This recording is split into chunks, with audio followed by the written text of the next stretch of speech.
I'm serious. Anyone else want to share what they did for spring break? My boyfriend surprised me with a Peloton for our 7-year anniversary. Oh, okay. No, that's coming. That's coming. Yay. Yay. 7 freaking years. Like, come on, I'm not getting any younger.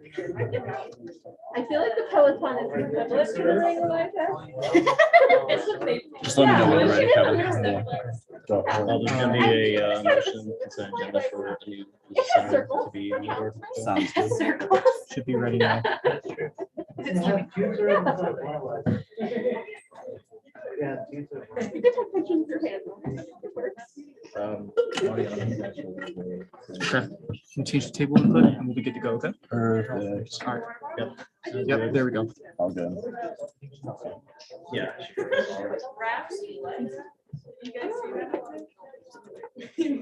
The Senate will now be in order. We will begin with the Pledge of Allegiance. Please stand if you're willing and able. Pledge allegiance to the flag of the United States of America and to the republic for which it stands, one nation, under God, indivisible, with liberty and justice for all. We will now play our land acknowledgement. Parliamentarian, please do that. Point of personal privilege or information, I'm not sure what it is, but on the Zoom meeting, someone's name is very inappropriate. I see that. Just wanted to point that out.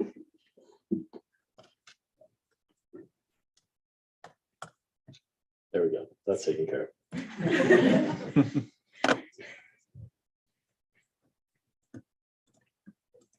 My apologies. 1 second.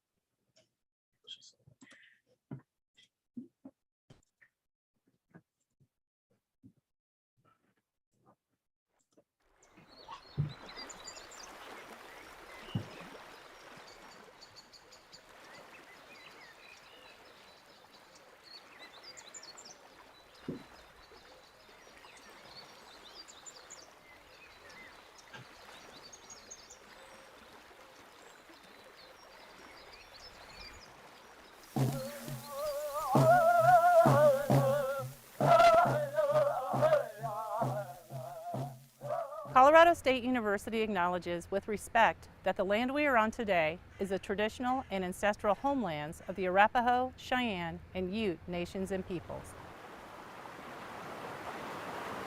This was also a site of trade, gathering, and healing for numerous other Native nations.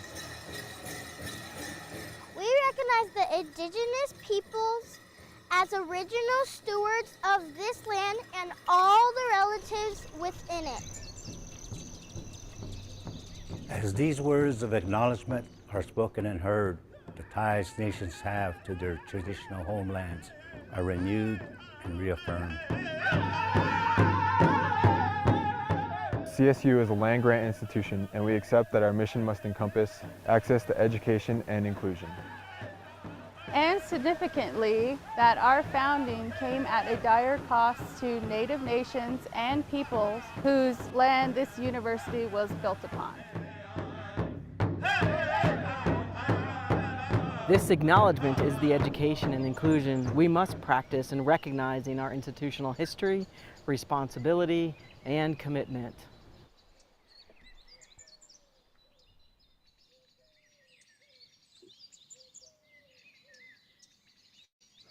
We will now begin our beginning roll call. Speaker Pro Tempore, please call the roll.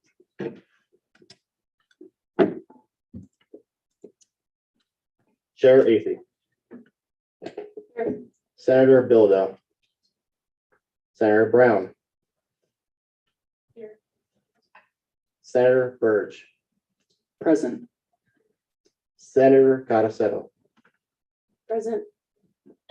Senator Correa. Senator Epperson. Present. Senator Deason. Present. Senator Kramer. Senator Long. That's me. Senator May. Here. Senator Mumford. Senator Nivert. Here. Chair Morgan.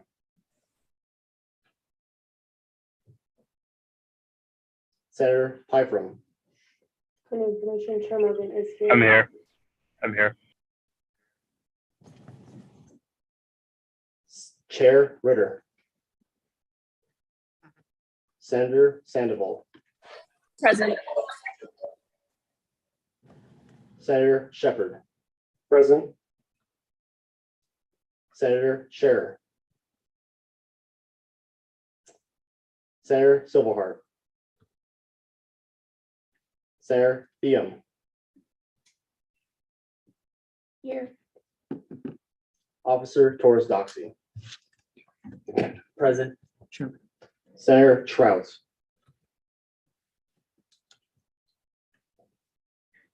Chair Welch. Here. Senator Waller. Present. Senator Williamson. Present. Senator Sanchez. Here. Associate Senator Dorak. Present. Associate Senator Quintana. Associate Senator Reeves. Present. Associate Senator Tafara.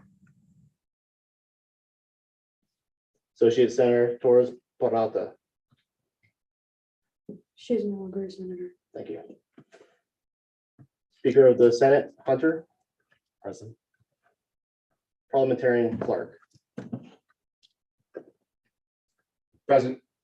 We have quorum.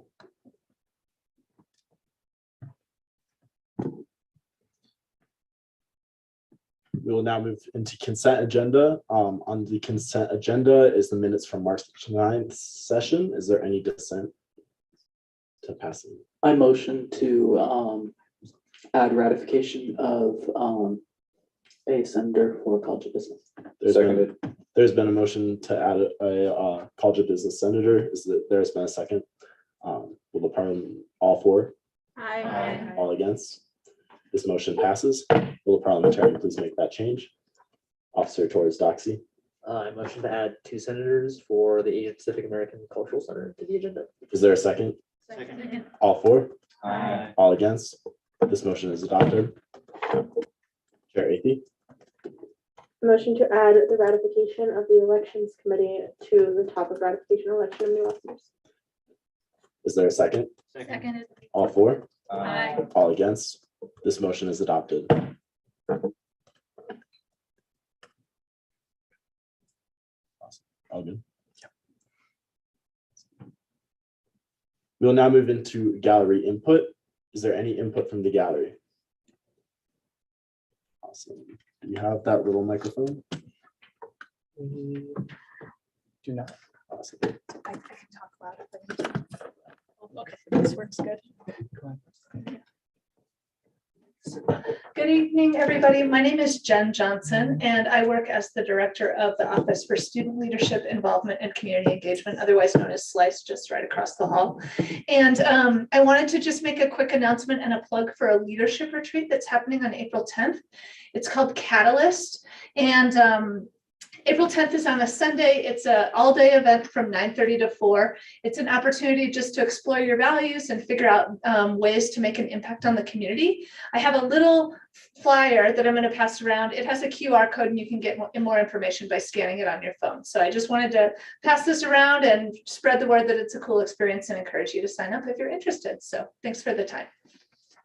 Is there any other input from the gallery? This is a time for anyone back here, and I see one member. You can use this microphone right here, this very first one. Yes, and you just press the little face that looks like it's talking. Okay, hi y'all. My name is Amanda Penley. I use she, her, and hers pronouns. I'm a junior studying social work, and I also am serving as the student coordinator for orientation programs here on campus. So I'm here just to give a little plug for our program called RAM Welcome, which some of you are hopefully familiar with. But if you're not, it's okay. We're coming out of like 2 years of hybrid virtual madness, but we're settling into an in-person experience coming up this August, which is super exciting. It's going to be a lot of fun. Really quick, if you don't know what RAM Welcome is, basically it's like the second part of our RAM orientation. So once students are committed to CSU, they attend orientation over the summer, but then we have RAM Welcome happening as they move into their residence halls, or if they're living off campus, as they move to Fort Collins. And we have RAM Welcome leaders who run intentional programs like the Carnival or Ramapalooza. It's basically, like I describe it as a giant welcome home celebration for the incoming class. So it's a great opportunity to give back to the CSU community, which is why I'm here talking with you all. I know we've got a lot of student leaders in the room, and we would love to have you consider participating as a RAM Welcome leader. It's a volunteer opportunity happening in the beginning of August, or sorry, the beginning of fall. It's that week right before fall semester courses start. And I know you all also have a lot of connections with students. So if you could help us get the word out, that would be amazing. We're not looking for one type of RAM Welcome leader because there isn't one type of RAM Welcome leader. We need RAM Welcome leaders who are representative of the students who attend CSU. So if you have any questions or you want to chat more about it, I'm around for questions. I also left some material by the front and some candy, so please help yourself. But just thank you for spreading the word if you're able. The application's online. It's due next Wednesday. So if you wouldn't mind helping us get the word out, a successful RAM Welcome program has a huge hand in shaping the culture here on campus. So it's really important to get things rolling, and I'd love to see you all at RAM Welcome. So thank you for the time. Is there any other input from the gallery? And just a reminder, the gallery is anyone back here. I see a lot of faces back here today. So if anyone has anything. All right. We'll now move into executive reports. Is there a member from the executive branch here to present?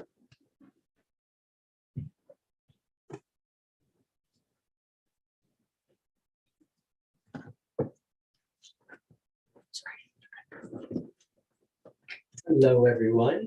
For those of you that don't know me, my name is Christian Dixon. Pronouns are he and his, serving as the president of ASCSU this year.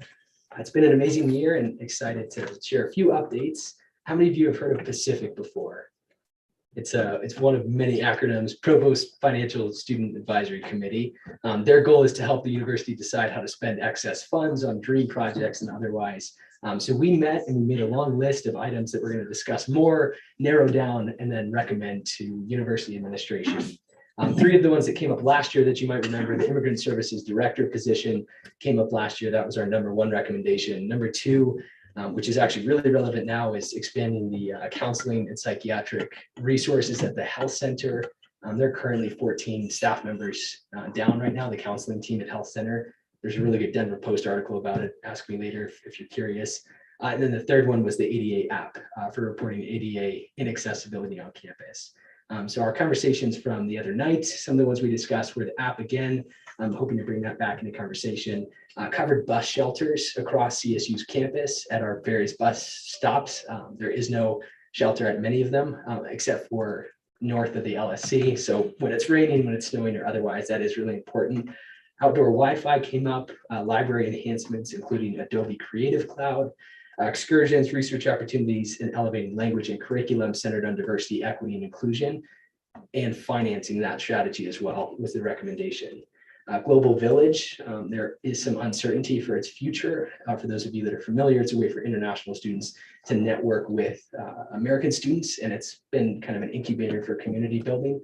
There's a risk that it may go away, and you can chat with Vice President Gibrasatic about that, what she's heard. A space for graduate students, a university lounge is what they're hoping to have, like at Denver University, for them to gather and build community, as well as the spaces on campus, the labs and otherwise. There are many spaces where graduate students don't have any windows in the places where they research. The example she provided was in Warner College, which is, yeah, I see you shaking your head. It's kind of a concrete box in a lot of those older rooms, 20 to 30 grad students and no windows. So the logistics of that are, it's really pretty heartbreaking when you think about them, how much time they spend in those rooms. So enhancing access there. Let's see, WGAC, this also came up related to Sfrb. I don't know if you all know this, but and if Mary's here, she can share more about their volunteer team, all of it's crisis response team members. are all volunteer based. And I'm sure you all can imagine the gravity of work that they do. And so the attrition rate is always a challenge. The higher rate is always a challenge. Retention is a challenge. And so wanting to solve that issue. And then the ones that ASCSU, we brought up bike security on campus. It's one of the leading crimes on campus. The immigrant services director role, and then vehicle staffing and a strategy for the disabled students on campus, transportation. This is a program that used to exist in the SDC, Student Disability Center. It does not exist anymore. We used to have one van for transporting students. We now have 0 because it broke down. So buying the vehicle and then having a staff member staff that program is a huge priority. Yeah, question. Have you spoken with the director of the SCC about this? I He is also working on buying a van. Yeah, absolutely. Yep. So I've been in contact with Justin Dove, the director, as well as Joe Tyner. And where they are right now, they're in conversations with parking and transportation. They know that's their area of expertise is the fleet as well as the logistics there. There's a lot of concerns with supply chain. It would take 1 to 2 years to get that vehicle here. So there's been some conversations around adapting an existing vehicle to make it ADA accessible to be used for that program. So yeah, in addition to the work they're doing, it came up on Pacific's radar and wanting to support them. So yeah, absolutely. Thank you. Absolutely. And then the other one that came up, the phase 2 of the button revitalization project, which I passed last semester, $200,000 to make investments across campus, got funded by the president's office. Phase 2 would look like interior fixtures, bathrooms, gender inclusive restrooms, ensuring that all of those spaces are inclusive as well and within ADA compliance. Childcare facility at CSU, having a permanent option came up. This is a need that, Fort Collins is a childcare services desert. I'm sure you all know that. And the services at the library is first come, first serve. So there's always a need for more. And then the last one was a prospect. I don't know, we didn't flesh this one out as much, but hiring an ADA compliance specialist at CSU, whether that's housed under SDC or under Inclusive Excellence or within facilities. There is no one person whose job it is to oversee and make proactive impact in that area, other than Troy White, who oversees all of the buttons and all of the key card access at CSU. So those were the ideas that came up. A few quick things. We're doing a budget reorganization in 2 weeks to help us have more purchasing power on some of the projects we care about and moving funds around to do that. So keep an eye out for that. How many of you have heard of Rocky Mountain Student Media Corporation? Nice. Yeah. So we have a contract with them. It's negotiated every 3 years. Every year it's negotiated, and then every 3 years it is re-signed. I'm negotiating that on Friday. If you have any recommendations on that contract, please let me know, as well as our lobbyist contract at the state capitol. We are in conversation about that. If you have interest, I can tell you later. And then Dance Marathon, I'll mention as well. They are a philanthropy that supports the Children's Miracle Network. They're going to be starting a chapter here at CSU. They have it on 400 other college campuses. They would be supporting the Children's Hospital of Colorado. And amazing effort. Chelsea will be here next Wednesday to share more. And then there's also a climate strike on Saturday, 1 p.m. Old Town. Come find me if you want more information. Mary, do you have any updates? Yeah, I'm sure Benton has some. Are we okay on time? Yeah. Okay. Thank you all. Hey y'all. Yeah, I just have one real quick update. Benton Rossler, Director of Housing Security. I use he and his pronouns. I just want to let y'all know that on Friday of next week, we will be doing a U+2 education event. We'll be tie-dyeing t-shirts. The t-shirts will have a really, really cute picture of a house that's full of hearts. Yeah, we'll tie-dye those. And we really, really want to get as many students there as possible. We're going to have some educational resources to talk about U+2 and why we think it needs to change. And that's going to help lead us into really advocating at the city level.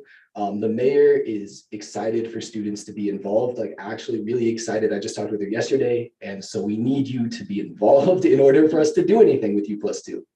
So please come next Friday. We'll tell you more information then about how to get even further involved. Thank you so much.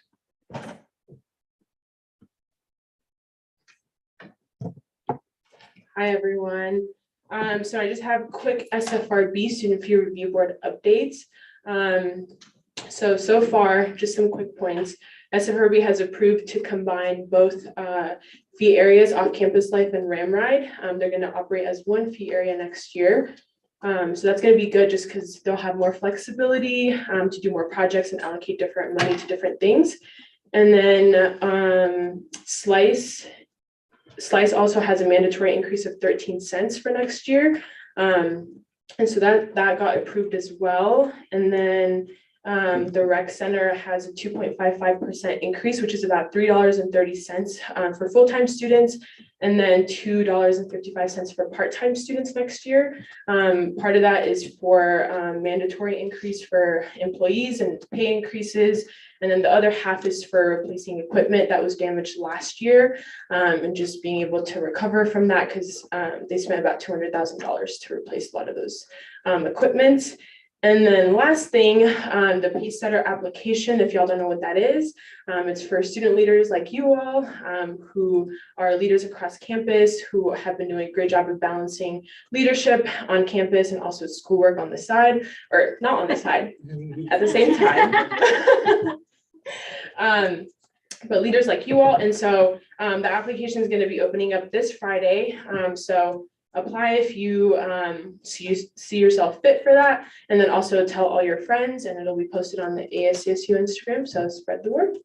Thanks, everyone.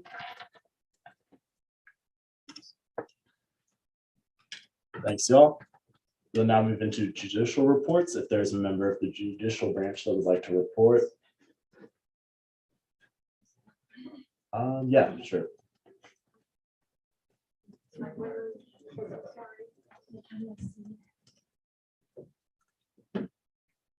All right, so I talked to Cabinet last week, if any of you were there, but starting next week, I'm doing this thing where the court is hosting a thing called Branch Battle, and it's gonna be between the front desk, Senate, and the executive branch, so get down there, you know, it's gonna be before Senate every Wednesday for the next 3 weeks. The first competition of sorts we're gonna do is gonna be an egg drop, so you have 10 minutes to create like a structure around an egg with straws and drop it and not break the egg. Pretty exciting. Second one is a marshmallow and like spaghetti tower. So 10 minutes build like a super tall tower. Last one is blindfolded bowling. Blindfolded and try to knock down the pins. Whichever group wins the most competitions, we will be throwing a pizza party. So also outside of the judicial office is like a little QR code. Hit that, sign up, let me know if you want to come next week. So that's all. Thank you. Is there any other member of the judicial branch? Oh, Senator Sandoval. Do we have any architecture students here? I don't know. All right, with that, we move into confidence business. Will the parliamentarian please? Oh, sorry. Yeah. My bad.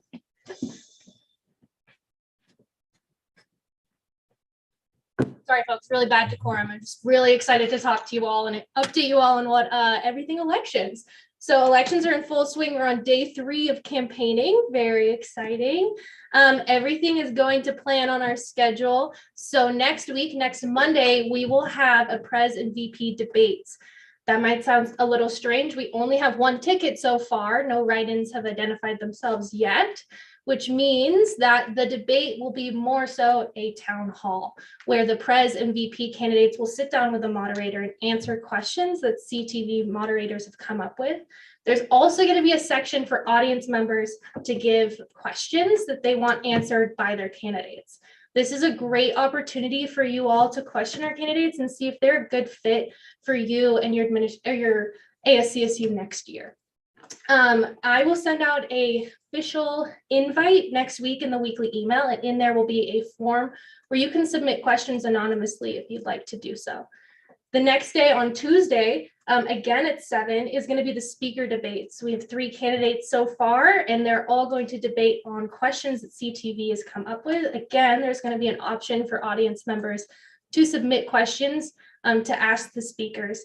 This is going to be a fun debate. Debates are always really fun, so I highly encourage you all to attend if you can come in person or to tune in on the live stream, and also interact with the comments as we will be reading them and assessing them for good questions to ask the speakers. Also on our plan, again, Monday, Tuesday, Wednesday, April 4th, 5th, and 6th is voting. April 6th is important to note because at 4 p.m. voting closes. And then at 8:15 p.m. we announce the winners. That falls within Senate's timeline. So we're working with Senate leadership to figure out a way where y'all can have your Senate session from 6:30 to about 7:45, 8 o'clock. And then hopefully y'all can all tune in on these TVs and watch the elections results live from the Senate chambers. I encourage you all to bring friends if they're interested, and candidates will bring their support systems here to hang out here and watch the elections results with us. Other than that, I think it's really important to stress advertisement. We're looking at like we're going to struggle with voter engagement this year. Just with how elections has gone, the timeline has been all over the place because of the change in leadership. We've struggled to get accurate advertising out, and that means we really need your help. If anyone has ideas on advertisement, I strongly encourage you to come and chat with me. And I know that puts a lot of onus on y'all. I really, really appreciate those who have come up and expressed their ideas and shared them with me. It helps me a lot. We're really stretched thin as a committee. So any support we can get from outside of the committee is really, really helpful. CTV would love to do some pieces on elections education and voting education, because voting has changed from ranked choice voting. We're not doing that. We're doing our standard RAM web voting. If anyone is interested in being on CTV and educating our student body, please let me know. I'd love to get y'all connected. Okay, I see you. Okay, cool. I'd love to get y'all connected and get y'all on CTV.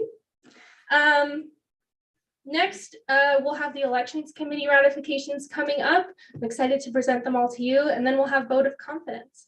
So thank you all for your patience and understanding during this transition. I really appreciate it. Those of you who want to be involved in the elections, let me know. I'd love to get y'all going on some advertising. Thank you. I yield. Thank you. Are there any other members of the judicial branch? Perfect. Just double checking. All right, we will now move into confidence business. Will the parliamentarian please add 2 hours to the confidence clock? We'll begin with ratification and election of new officers, beginning with the ratification of the elections committee. Chair Welch. Don't we need to ratify the 3 senators? They're on here, but it's going to be after this. Point of order, I believe that they should be before this because they deserve to be able to vote on this. Fair enough. Okay, so we'll need 1 second. We're going to do the senators first. Y'all can all take a seat right here, though. No need to go all the way back up. Well, the 2 senators being sworn in tonight, please, and associate senator, please make their way down here. Point of clarification. 3. Yes, my bad.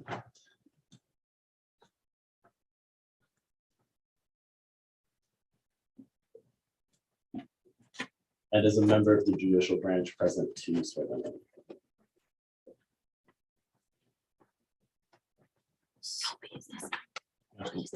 Yeah. Just step right up.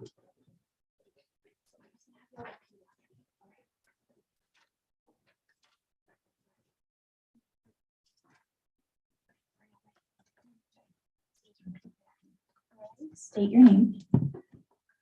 Elizabeth Redcher. Hi, Riham Abdunabi. I, Clyde Wing. Y'all can do this. Do solemnly swear Do solemnly swear to defend and uphold to defend and uphold the rules and regulations the rules and regulations set forth by the Constitution set forth by the Constitution of the Associated Students of the Associated Students of Colorado State University of Colorado State University and will rightfully perform and will rightfully perform the duties of my office the duties of my office to the best of my ability. to the best of my ability. Congratulations.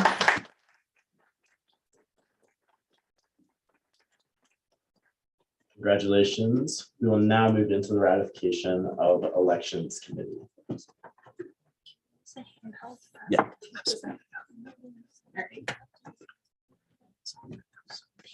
Okay. Hi, folks. These are all of our candidates for the elections committee and one on Zoom as well. Raphael, if you're there, could you let us know? Yes, ma'am.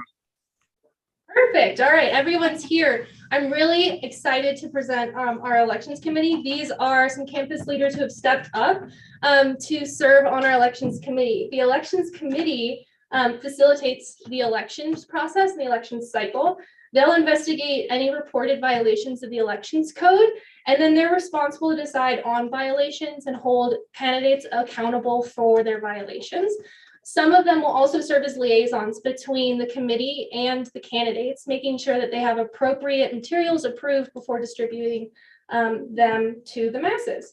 So to get started, I want to go down our committee and introduce names, pronouns, majors, and then maybe share a little bit about why you want to be on the elections committee or why you're returning if you're a returner. So let's see. We'll start in person and then Raphael, you'll go last, okay? All right, cool. Hello, Senate. My name is Isaiah Dennings. I'm a third year here at Colorado State. I study political science with a minor in biomedical science. Pronouns are he, him. Why I really wanted to get involved in the elections committee is because I just wanted a way to still influence the kind of student body experience, but also be kind of impartial, be that kind of like, I don't want to say like a noble person, but like I wanted to just put my input because I feel like I have a pretty well-rounded experience here. And yeah, so I'm really excited to just kind of make sure, cultivate good future leaders for CSU. Yeah. So if I could just pause for 1 second, I would entertain a motion to put these candidates on a slate so that we can do the presentations all, because otherwise they have to be individual. Could you explain what the slate is? Yeah, so on a slate, all candidates would be voted on at the same time. They can all give individual answers technically to questions, but it would mean voting on all candidates on one slate. But you can remove candidates from the slate. So, and I would entertain a motion at this time. Senator Deason. I motion to put these candidates on a slate. Seconded. All for? Aye. All against? Aye. This motion is adopted. Y'all can continue. Hi, my name is Libby Knoxville. My pronouns are she, her, and hers. I am a OIM, an international business major with a minor in Spanish, and I'm a returning member of the committee. I'm here for a reason. I really enjoyed being on the committee last year, and I plan to be on it hopefully until I graduate. And yeah, I love being in a part of campus and just being in sort of leadership positions and just helping out. So yeah. Hi, everyone. My name is Mccabe. I'm a junior here at CSU. I am double majoring in natural resource tourism and marketing and minoring in entrepreneurship and innovation. My pronouns are she, her, hers. And if I am to be put in this year on the elections committee, this will be my third time on the elections committee. So I've always really enjoyed being on the election committee just because as an active student here at CSU, I feel like I have a lot of experience talking with varying people of different backgrounds, and I know a lot about kind of just the student body itself. So I always try to be as fair as I can and kind of consider all of those opinions and just want a fair election. Hi, my name is Anna Bagash. I'm a graduate student in the Masters of Accountancy. My pronouns are she, her, hers. And this, like Kevin, will be if elected, I will be my third year on the elections committee. And I really do love the elections committee because I believe it is a way to give back to CSU, which has given us so much. And one of the ways to do that is to ensure a fair and free election. Thank you. Hi, I'm Devin Kiker. My pronouns are she, hers, and her. I'm double majoring in economics and sociology with a concentration in criminology and criminal justice and a minor in legal studies. And I want to be on the elections committee because I want to work as a student leader who upholds justice to prepare me to be an attorney who will continue working as a leader upholding justice. Hi, y'all. I'm Charlie Williamson. I use they, them pronouns. I'm a junior, technically, theater performance major with a minor in American Sign Language. I'm also a senator for the Pride Resource Center. And I wanted to be on elections committee because I wanted to get more involved with elections, as well as ensuring that like everybody else has said, that it's a fair election and that everybody has, the equal chance to be a student leader here at CSU. All right, Raphael, if you want to share. Yeah, of course. So, hi, my name is Rafael Marcus. I'm a business major concentrating in marketing and finance. And the reason I want to be a part of the elections committee is because I know that this position will allow me to actually play a bigger role in CSU than simply being a student would allow me to. Awesome. I'll now open time for Q&A, beginning with the first raised placard. Senator Carosello. Can I just get a show of hands of, and I definitely should have been paying more attention, of how many of you have already been on the committee? Okay, sweet. Thank you. Chair Athey. Have you read the elections code and how would you judge your understanding of it? I'll start. I'm holding the microphone. Yes, I read the elections code. We also, as a committee, yesterday went through it together. I would rate my understanding at probably an 85–90%. I still have more to go myself in a couple of areas that I was a little iffy on that I'll be talking to Gemma about. But yeah, I read through it and I'm confident and pretty comfortable with it. Hello. I would say, yes, I have read it as well. I would say my understanding is about the same at an 85%. Yeah, so as say we went over it.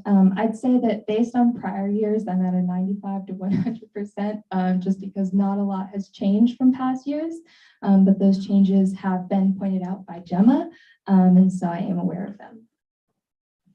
Similar to Anna, this is not my first rodeo. So I would consider having a very good understanding of it, but it always is good, at least in my opinion, to ask questions on changes and understand it completely before going into the election cycle. And I do feel like I have a very good understanding this year, especially with the changes that Anna mentioned as well. Yes, I have read it. I also feel like I have a very good understanding of it, as this would be another year being on the committee. I also think that last year, from the experience that I gained, it was a very busy year for our committee. We had a lot going on, a lot of violations and all of that good stuff. But I think just because of that, I'm very familiar with the code in full and the changes that we've made to it for that. Yeah.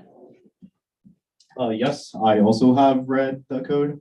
It's a very dense document, but that just goes to show like how good ASCSU has been in protecting elections. So I'm really excited to kind of put all the principles in there in practice and truly make sure the election is fair and free. So, yeah.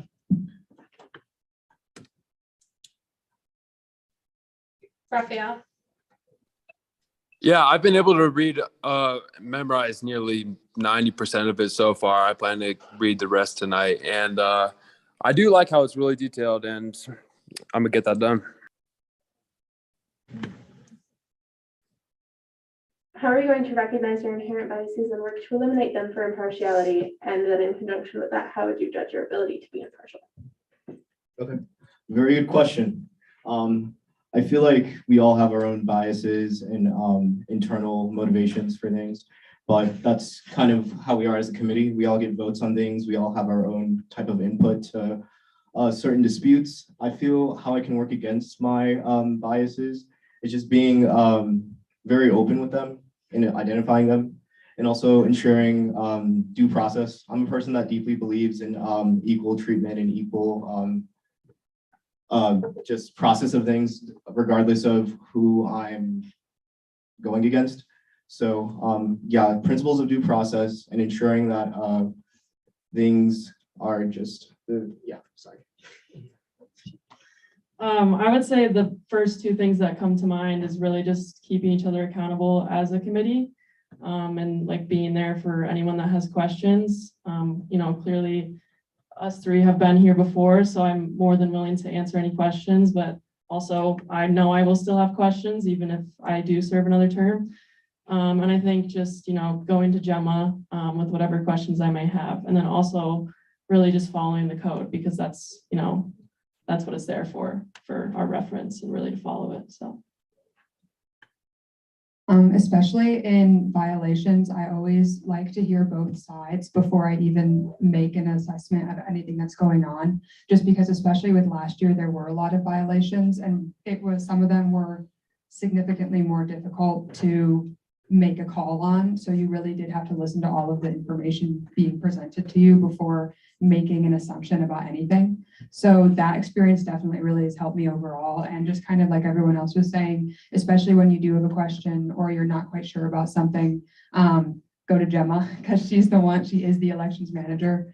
And just also using just past trainings I've had on inclusion and everything, just understanding everybody's coming from a different spot, and you just really have to understand the whole situation before going into it with any of your own.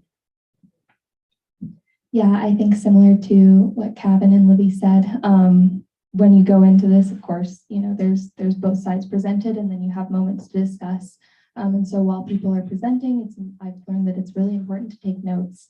And then when you can go into that discussion, you have more of a clear mind, and you're more partial or impartial, which is very important, as that is our whole role. So yeah. Yes, as an aspiring attorney, unbiased decision-making is something that I hope to do for the rest of my life. And I would especially look up to the figure of Lady Justice, who does hold the scales of justice at an even weight to show how bias does not impact any equality of opportunity. I think for me, the most important thing is that equality and is making sure that everyone gets that fair opportunity and that fair chance. So we all have inherent biases, and as a committee, I think we'll talk through them all together and hold each other accountable. But it's also a personal drive for me to make sure that everybody does get, a fair and equal chance, and that's really more important to me than anything. Rafael? Yeah, after seeing, these previous elections and just the, general non-consensus of information, it's really showed me the importance of taking into account all sides before coming to any conclusions. And this is why I think I will be a good candidate for the elections committee. Are there any other questions for the candidates? Senator Trapp? Hi, y'all. So I know the biggest concern for most of us is getting student retention and student engagement in this. So briefly, if you have any ideas, I know some of us in Senate would like to know how to really, reach out to students. Of course, we can go through, Instagram or whatnot, but so many students around this time do get like those Instagram notifications of another thing popped up, so, is there any, new ideas that we have, or things that we'd like to potentially get implemented for this year's elections? If you have any off the top of your head, if not, that's perfectly fine. Can I just jump in real quick? We as a committee haven't actually discussed ways to increase voter engagement.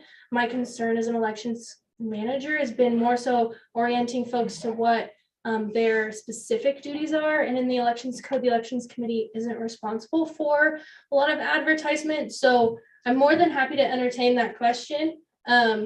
Just to know that that's not necessarily in the job description of a committee member. Yeah, of course, for a specific job requirement, but I know y'all really bring a lot of passion to this. So of course, it's not just going to be what y'all bring to committee, what y'all bring outside of committee, if that brings that out a little bit. Yeah, I mean, I'm always going to be like going to the SDPS offices because that's me. But in more specifically, going to different colleges in different areas. So as much as tabling on the plaza is awesome, I'm also someone that avoids the plaza because I don't like people talking to me. So, if somebody were to reach out to the School of Theater and be like, hey, these are the candidates, can we talk? I'd be like, cool, thanks for reaching out to me. So I think making sure that we're going to the students and meeting them where they are instead of just standing in what we've normally done in the past.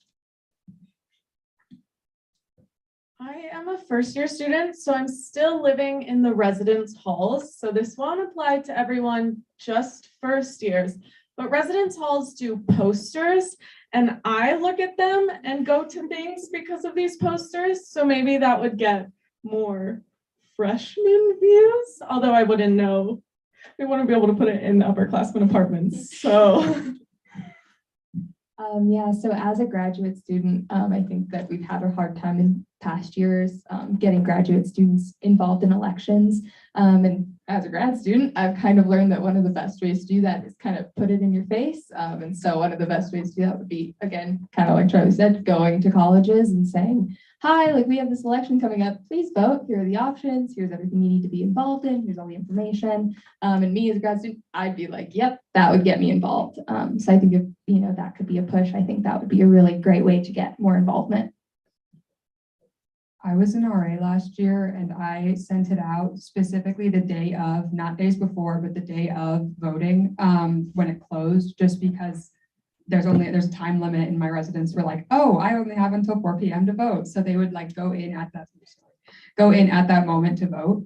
I also, last year I couldn't necessarily do it because a lot of my classes were on Zoom. But I've seen at least before when events are happening, with it being most effective to like do it, like mention something that day, writing it on like asking teachers if you could write it on the whiteboards in classrooms, for instance, just because with those time limits, if you do it like a few days in advance and then the day of, people will remember it more versus like a week out, like not as many people are going to remember that. So definitely just like classroom whiteboards, or even if you have an online class, just asking the teacher if you could drop it in the Zoom link. But definitely as an RA, my residents did end up voting. And then I get this is a little bit of bribery, but I told them that I'd like give them some candy or something if they voted. But I also didn't tell them to vote for a specific candidate, but I just was telling them to vote. So that's what I've done in the past and would recommend doing. I think everyone has had great ideas so far. Yeah, I would just echo what everyone else has said. Excuse me. Yes. Can I suggest something real quick? Yeah, Rafa, can you wait for 2 more people and then we can get to Oh, sorry, my bad. I thought you were continuing on. Sorry about that. Hold on real quick. Echoing what everyone else has said, going to the students, like reaching out to professors or colleges, just making sure that they sort of inform students. But I also think that like the voting process is fairly easy, right? Like you click things and then that's it. But how do we get people to actually care or like do it? So if there's a way, I mean, obviously not bribery, but like incentivizing it sort of, or having like little tabling with more things like giving out t-shirts or whatever, something like that. Yeah, I mean, kind of just echoing what all my other committee members have said. We're all leaders in different corners of campus, and we can kind of utilize our stature to reach different aspects of students. I am currently a manager at the rec center, aspiring supervisor. So tons of students use the rec every day, so I could definitely have that influence. Also just emphasizing the point that this is going to be our first like student leaders with less like COVID restrictions. Like it's going to be our first leaders in a regular school year. So just emphasizing that yeah, a return to traditions is going to be important to have good leaders. So yeah. Raphael? Hi, sorry about that last one, but I just wanted to say one method that I personally have implemented in the past with my fraternity here at CSU are Snapchat ads. We've successfully managed to reach quite a few people and for a relatively inexpensive cost. And personally, I highly suggest that method. Okay, awesome. I've been writing down the suggestions y'all gave me, so I can also implement them as well. If anyone's interested, I can send them in the Senate group chat, so y'all can implement them. Thank y'all so much. These were all really cool ideas. I'm really excited. And with that, I yield speaker. Are there any other questions for the candidates? I motion a previous question. I don't know if, let's see, is there a second? Yeah, I would suggest let's go into discussion and debate first, but I will ask for a second on that motion. My motion to amend your motion to just end Q&A. There's been a motion to end Q&A. Is there a second? Seconded. All for? Aye. All against? This motion is adopted. Awesome. We will now move into discussion and debate. Will the candidates please step outside the door?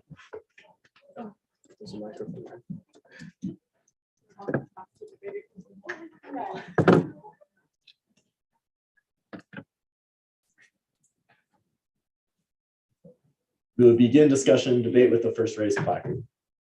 Senator Long. So I would urge all the other, Point of order, you are a candidate, and so I I- don't think that you should be. I was about to mention, I'm gonna avoid myself from this conversation entirely, and I would urge all the other candidates to do so. And I will be abstaining from the ratification. Are there any points of discussion or debate?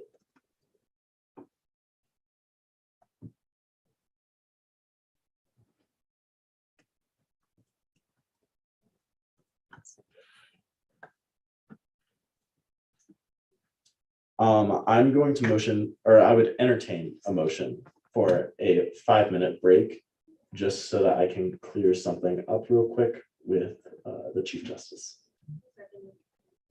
Well, I need someone to make that motion, please. Senator Deason, I motion for a 5-minute recess. is there a second? Seconded. All for? Aye. All against? This motion passes. Yeah, that was. We're having trouble. Yeah. No. Sorry, it's like, Kevin just mentioned that. You're so fine. So I'm looking through it. And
Are there any other points of discussion and debate?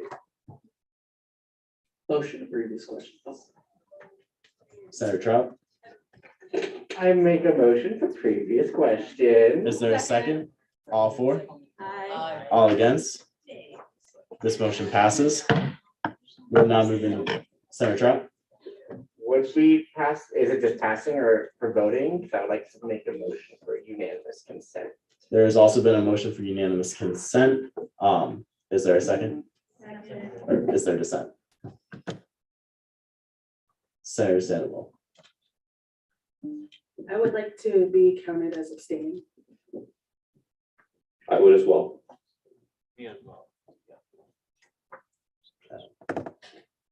So- Questions, but it's Yep. less complicated. Okay, resend and make another motion for, to do placard vote. There's been a motion to do a placard vote. Is there a second? Second. All for? Aye. All against? This motion is adopted. This will be a placard vote. All for passing the slate of candidates, please raise your placard.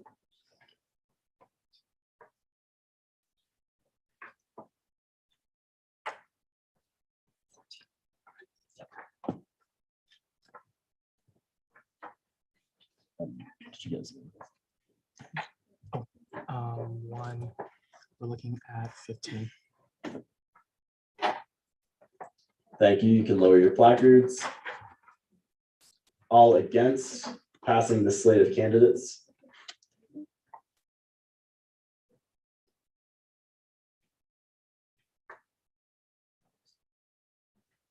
And all abstentions.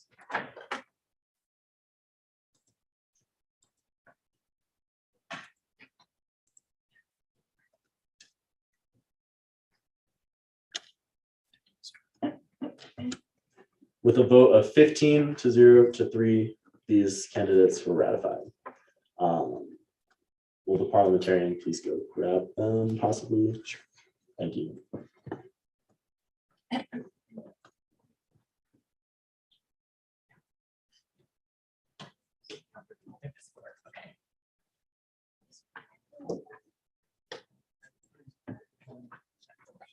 Congratulations, everyone. You have all been elected.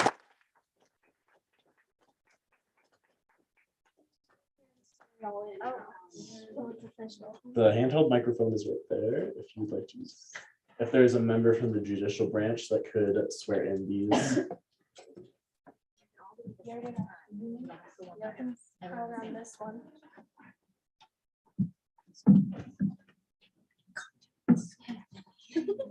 Plans and the village perhaps use both mics so you have a lot of people and then they can, and then Chief Justice Freeman can use this. Could you inform that? Yeah, we start here. Yeah, if he's returned. So like a couple people come this way. Just ask. This is. Yeah. We're gonna do our best. Raphael, you have been passed, voted in by the Senate. We're gonna do our swearing in now, if you would like to unmute. Thank you. Appreciate it. Do our best here. Can everyone hear me? Okay, so you're just gonna repeat after me. Do it unanimously. So I state your name. I, Charlie Williamson, Do solemnly swear. do solemnly swear To defend and uphold. to defend and uphold The rules and regulations. the rules and regulations Set forth. set forth By the Constitution. by the Constitution Of the students of Colorado State University. of Colorado State University And will rightfully perform. and will rightfully Perform Of my office. the duties of my office Of my ability. to the best of my ability.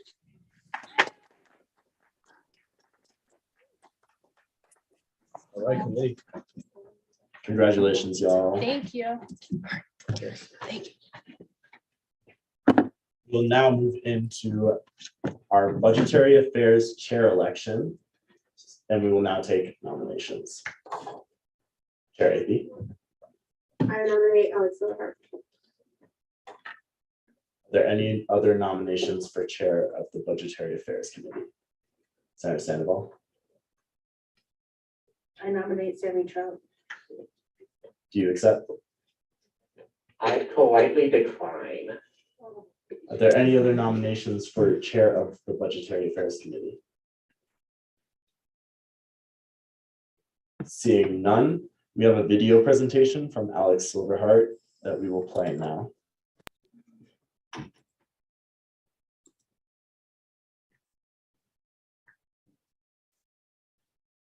So we do have a main video and a Q&A video. Once we get Hello, everybody. If you don't already know me, my name is Alex Silverhart. I use the he, him, his pronouns, and I am a senator for the College of Veterinary Medicine and Biomedical Sciences. And I am so proud to be in this room tonight, full of amazing, astounding people. Every member of ASCSU, regardless of senator, associate senator, advisor, executive member, judicial member, they are a part of this organization because they want to provide a better experience for the students of ASCSU. That is exactly why I chose to be a senator, and that is exactly why I want to be chair of Budgetary Affairs. I want to preface this next part by saying I'm not trying to instill fear or anxiety in any member of ASCSU tonight by saying this, but we only have 7 weeks left of the 2021-2022 semester of the 51st Senate. And we have over $100,000 of the budget that has been granted to the ASCSU Senate. That is insane. The reason I bring that up is because I believe that the chair of Budgetary Affairs needs to be an extremely strong and organized leader who can respond in a timely and effective manner. Especially now, especially with it being the second half of the spring semester and us having so much money that we can spend. And I believe I'm the best person for this position because of the direct experience I've had with ASCSU and the indirect experience I've had around campus and the community. I've been a senator for about a year, and I've learned quite a bit, but I've also been vice chair of Budgetary Affairs for about the entire length of the school year as well. And I've been able to see and really understand what it takes to look at a piece of legislation and go over it as a committee. In addition, former Chair Osterhout, Secretary Shepard, and I put on a little skit last semester in order to educate y'all a little bit about the ASCSU budget and how it works. And that is only the tip of the iceberg as to what I want to do in terms of education within the ASCSU space. I want to share knowledge with senators about what kind of budget we have, how we can use it, and the other budgets accessible to us. I had a meeting last semester with the Director of Finance, Emily Baller, to talk about how BSOF works and how clubs can access the money from BSOF to put on events like a drag show. And so that is only the tip of what I want to do in terms of education. Also, I was chosen as one of the senators of the semester last semester, which is why I wear this little gavel tonight. I truly am grateful to have this award and to understand how much the space respects me, because I respect the space so much and I have so much passion for ASCSU. In addition to my direct experience, I have a lot of indirect experience. I was a member of the Student Health Advisory Council last year, which is a council of students that looks at the budget for the health center, which spends millions of dollars of student fees every year in order to provide health services to students. And while I am not a master of budgets, I feel like that is a pretty good experience to have, especially as a sophomore in college. In addition, I'm also the managing editor of the Journal of Undergraduate Research, which requires me to respond to dozens of emails every single day. And the reason I bring this up is because I plan on being a very good leader in the fact that I will respond timely to emails sent to me and to requests from senators. I am also an RA, which is why I am in this extremely spacious dorm room. The reason I bring that up is because I understand a lot of the resources available to students on campus. With that said, I want to talk about a few of my plans if I am chosen as Budgetary Affairs Committee Chair. First off, we need to develop a meeting time for us to meet, as the beginning of the semester was extremely crazy. In addition, I want to have extremely open communication lines where senators can feel comfortable coming to talk to me and treating me as a consultant. Lastly, I really want to reestablish the place of ASCSU on campus. I feel like a lot of students don't understand the impact that we can have as an organization on the entire campus life and campus culture. And I want to reinstill that idea of power that we have. So my 5 minutes is up. Thank you so much for listening to what I have to say, and have a good night. Seeing as there's only one candidate, we will now move into Q&A. The candidate has also taken some questions and made a Q&A video that we can also share.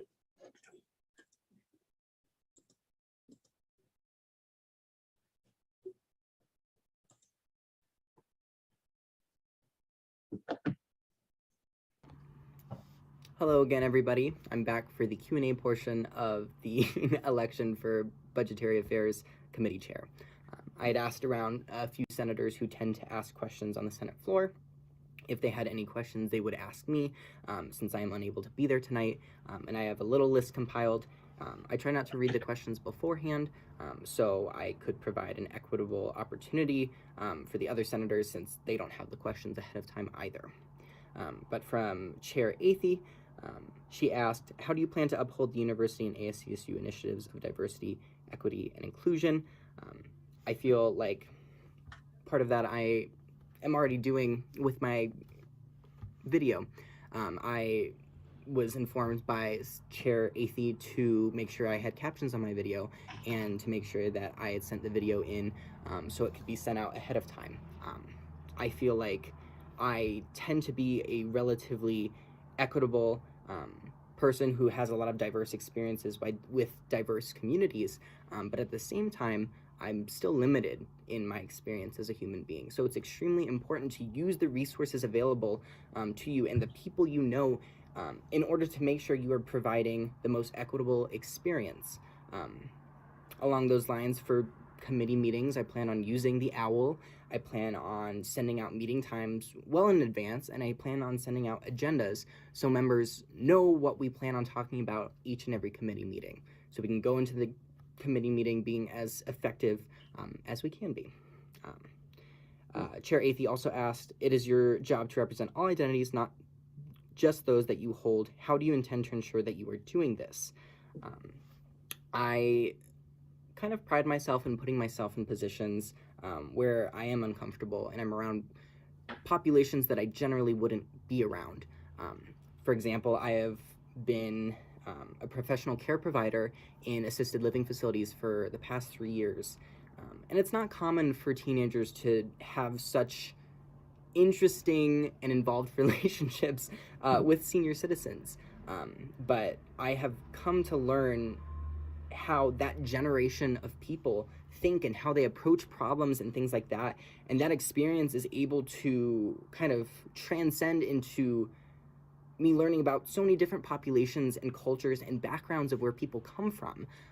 I feel like working with senior citizens has taught me how to be a more understanding and patient individual. In addition, I also try to have diverse experiences here on campus. One of my close friends works for El Centro, so every Tuesday I go to El Centro and work on homework and try and involve myself more in an environment that is novel to me, that I'm not usually exposed to. And then the last question from Chair Athey is, how are you going to recognize your inherent biases? I feel like a lot of this comes from just internal reflection. Lately, I've been listening to a podcast focused on secular Buddhism, and it talks a lot about meditation and being extremely mindful. And I feel like mindfulness is something that can apply to almost every aspect of life. Being able to slow down and really approach situations, thinking about them from a relatively unbiased lens, and thinking about what would other people think? What are the objective facts? And yes, it is always extremely difficult, if not impossible, to separate objectivity from subjectivity. But I feel like being able to sit down and be patient and approach a problem very collectively is the best way to approach your inherent biases, as we all have them. I also got a few questions from a few other senators. Senator Williamson asked me about education and what my plans are in educating senators on the budget. Over this next week, I plan on meeting with the advisors of ASCSU in addition to the accountant of ASCSU to fully educate myself on what the budget fully entails. I got a little bit of an education over this previous year being vice chair, but I feel like there's still a lot I can learn. So I promise by next week, hopefully by next Senate session, I'm a much more educated individual and can provide education in every single committee report that I give. I feel like committee reports are extremely valuable places where committee chairs can provide education to new incoming senators about what their committees do and what they focus on. And I feel like budgetary is extremely interesting because we have such the specific focus point that is money. So I would love to make use of those committee reports as much as I can.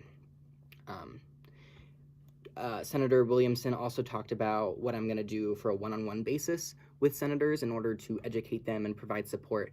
And I think, as I mentioned before in the previous video, I want to act as a consultant for senators. I want to be able to be a beacon of support where they feel comfortable coming to me and asking me questions, whether it's about their budgets or their legislation in general or their place in ASCSU.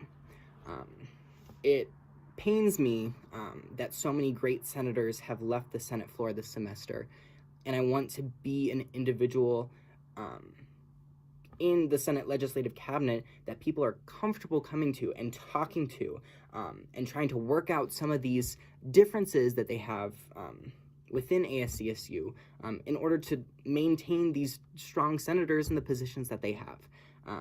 And that's kind of besides the whole Budgetary Affairs Committee. That is just something that I would like to do on my own and make sure Senate is as positive a place as it can be. And I feel like a lot of these one-on-one interactions can really help bridge gaps between different parts of ASCSU. Lastly, Senator Long asked me about other experiences I've had with budgets. I kind of touched on it a little bit with SHAC and the health center budget that I dealt with last year. Other than that, I haven't dealt with too many budgets, but I would like to say I am a very math and science-oriented person. Being in biomedical sciences, it kind of requires you to be very analytical and relatively good with numbers. And so I would say that I absolutely love numbers. I have a pretty good familiarity with Excel. This probably isn't important, but I keep my own budget for the funds that I have, as I have lots of money, or not lots of money, but I have money in a lot of different places. And so it's important to even understand that on your own personal level. I feel like even that experience that I have where I sit down once every 2 weeks and look at my own budget, I feel like I can take skills from that and apply it to the Senate floor.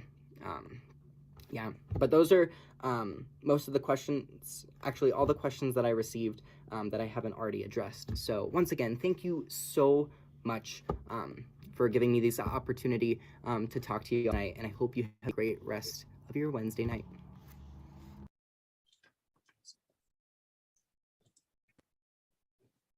And seeing as the candidate is not here, we will not be able to entertain any other Q&A. So we will move into discussion and debate.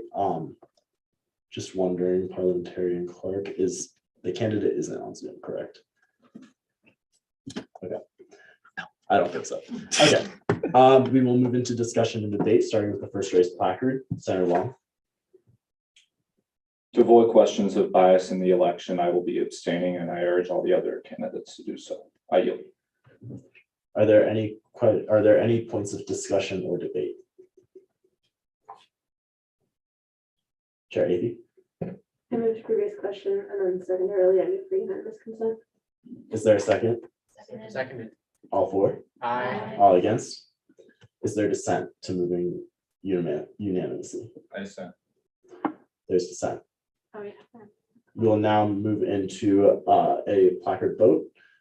All for electing Silverheart as Budgetary Affairs Chair. Please raise your placard now.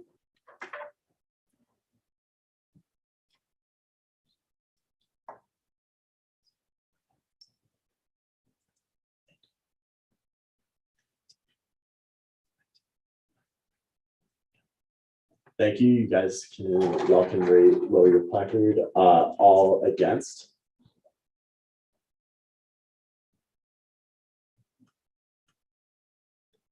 And all abstentions.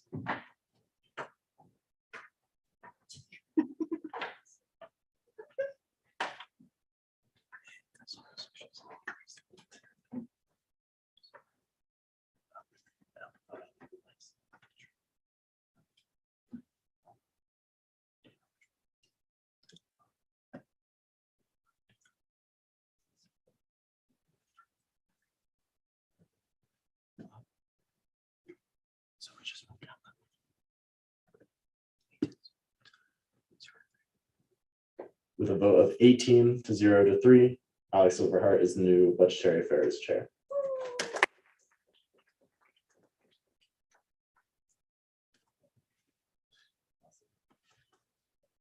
We will continue in our confidence business. Moving on to a vote of confidence for Speaker of the Senate candidates. Will Rithik Correa, Evan Welch, and Nicholas DeSalvo please come up to the front. Four candidates abstained.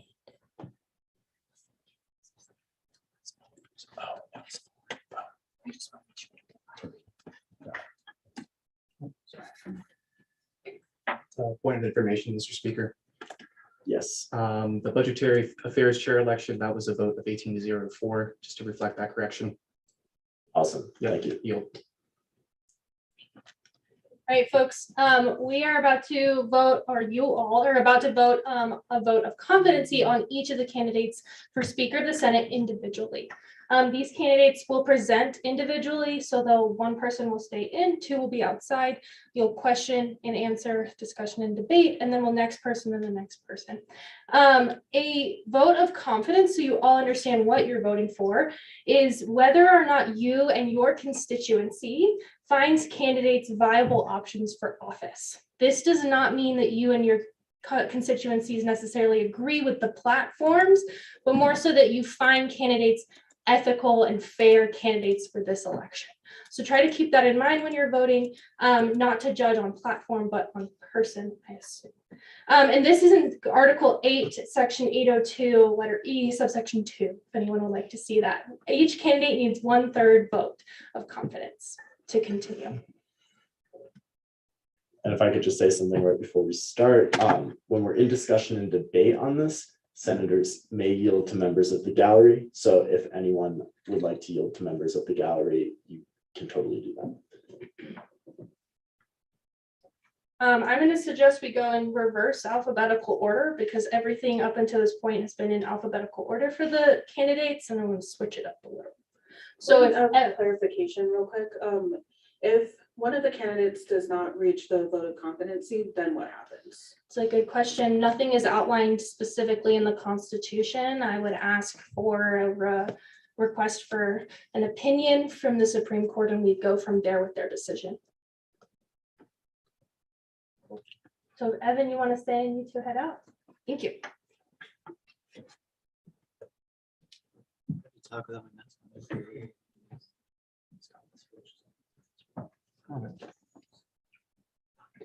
all right, so first off, I'm not wearing a mask while talking to this microphone. This is very strange, and let me see. Okay, now it's kind of good. We'll go with that. But hello, everyone. I don't know all of you here, but I'm Evan Welch. My pronouns are he and his, and I'm the Center for the College of Liberal Arts. I'm also the chair of University Affairs. And so the confidence vote is about like if I'm qualified to run for speaker. And so my answer to that is I'm the chair of University Affairs, so I've had a lot of experience with Senate. I've also in Senate leadership and had to do Commerce Committee. So with that experience, I've made it so I know how to do all the Senate stuff. And when questions time, I'll go into happily detail about anything about Senate. I would go into detail. This is a brief overview. And then with Robert's Rules of Order, I have a good understanding of it.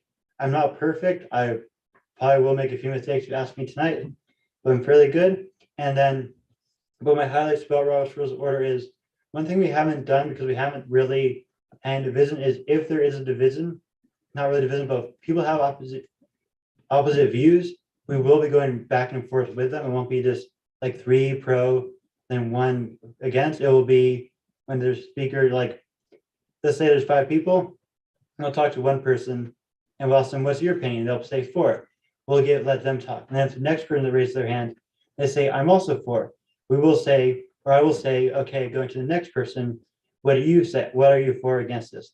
And if they say 4, we keep on going until we have against, just so we hear both opinions. And I will be doing that just because I think it is good for us to hear the ideas. And that is the points of Robert's Rules of Order. Another part of Robert's Rules of Order I actually really like is that we can suspend the Robert's Rules of Order if they're not working. And if in a sentence and the Robert's Rules of Order are unfortunately not working, I will make a motion to suspend them because I want the Senate body to work as smoothly as possible. And if Robert's Rules of Order is slowing us down and not making us so we can serve our constituents, I will suspend it. But that hopefully will never happen. So that's good. Another thing I want to bring up is for in the bylaws, it talks about how you do ad hominem attack. And so I did review that. And so if an ad hominem attack is made, I will give that person a strike and explain what they did wrong. That will be the first thing that happens. If they make an ad hominem attack again, then they will lose their speaking rights. And a third time it happens after twice me telling them to please stop, I will be asking them to leave the Senate chamber for that session. That will be how I will always be doing ad hominem attacks. So if during a Senate session something happened and you think ad hominem attack happened and didn't happen, you will be referring to me and I will be making the decision. That is a decision that's only up to me because of that, because it's such a big deal. But don't worry, I will do it for like if it's and I will be able to tell if ad hominem attack or not. So don't worry about that. And then as a brief overview, and I'm willing to any question about anything about Senate. Oh, sorry now. So any questions about anything with Senate, with Robert's Rules of Order, bylaws, and how I know to run things, I'm now open for.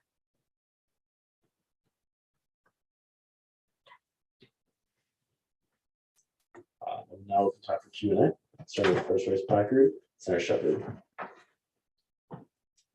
Thank you, Mr. Speaker. Hi, Chair Welch. I just wanted to know, there seems to be, I guess, we all know that there was a lot of, I guess, contention within Senate leadership, and I just want to know how you would address conflicts within Senate leadership in order to effectively solve them and to keep the Senate magistrate cohesive.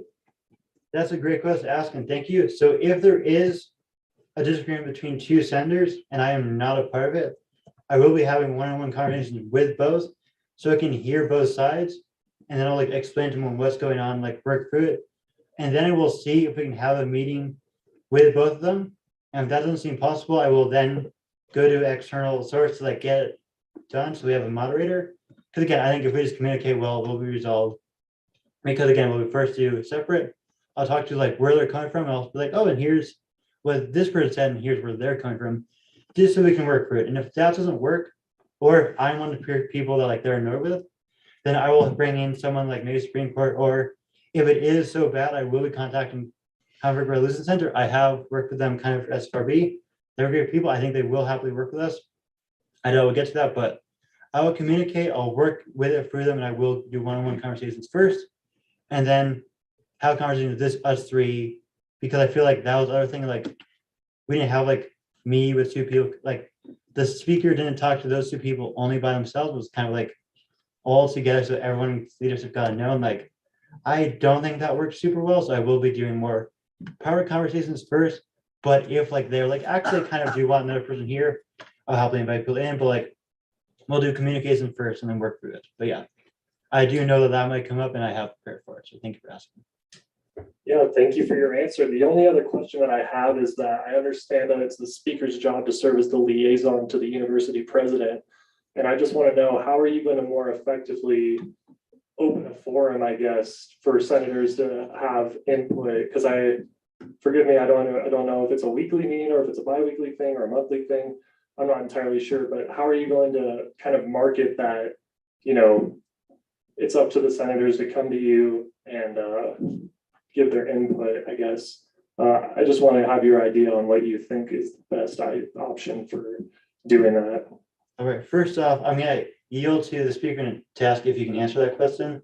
Like, do you know when you meet often? Could you restate that real quick? Yeah, how often do you meet with the university president as the speaker? We have meetings fairly regularly, nothing like, it's nothing, It's not like a scheduled. not a kind of scheduled thing. meeting. Okay, gotcha. Well, that was one of my questions, so thank you for answering that. All right, thank you for also telling me that, because I not like kind of made it easier for me to explain, but so to do that, like, and I will definitely, because like I thought maybe it was monthly, so I'll like try to like do it monthly and have it planned out. But I will be creating a QR code that will go on the office door and also be putting a QR code in the entrance of the Senate chamber, or not Senate chambers, the Senate ASCSU office, so that someone can fill, so that the students and the senators can fill a survey that says what they want to talk to Justice McConnell about, like what they want me to bring up. I'll be doing that. Also, I will be sending out the weekly email, and also I do plan on having one-on-one conversations with senators fairly regularly and to every single senator before the Senate really starts. And I'll be asking them like what they want to tell Justice McConnell, and I will be bringing that up. So like I'll be making it very open, and also if like you just have an idea and it pops in your brain, feel free to email it to me. I will be emailing every email in at least 3 business days. I will respond.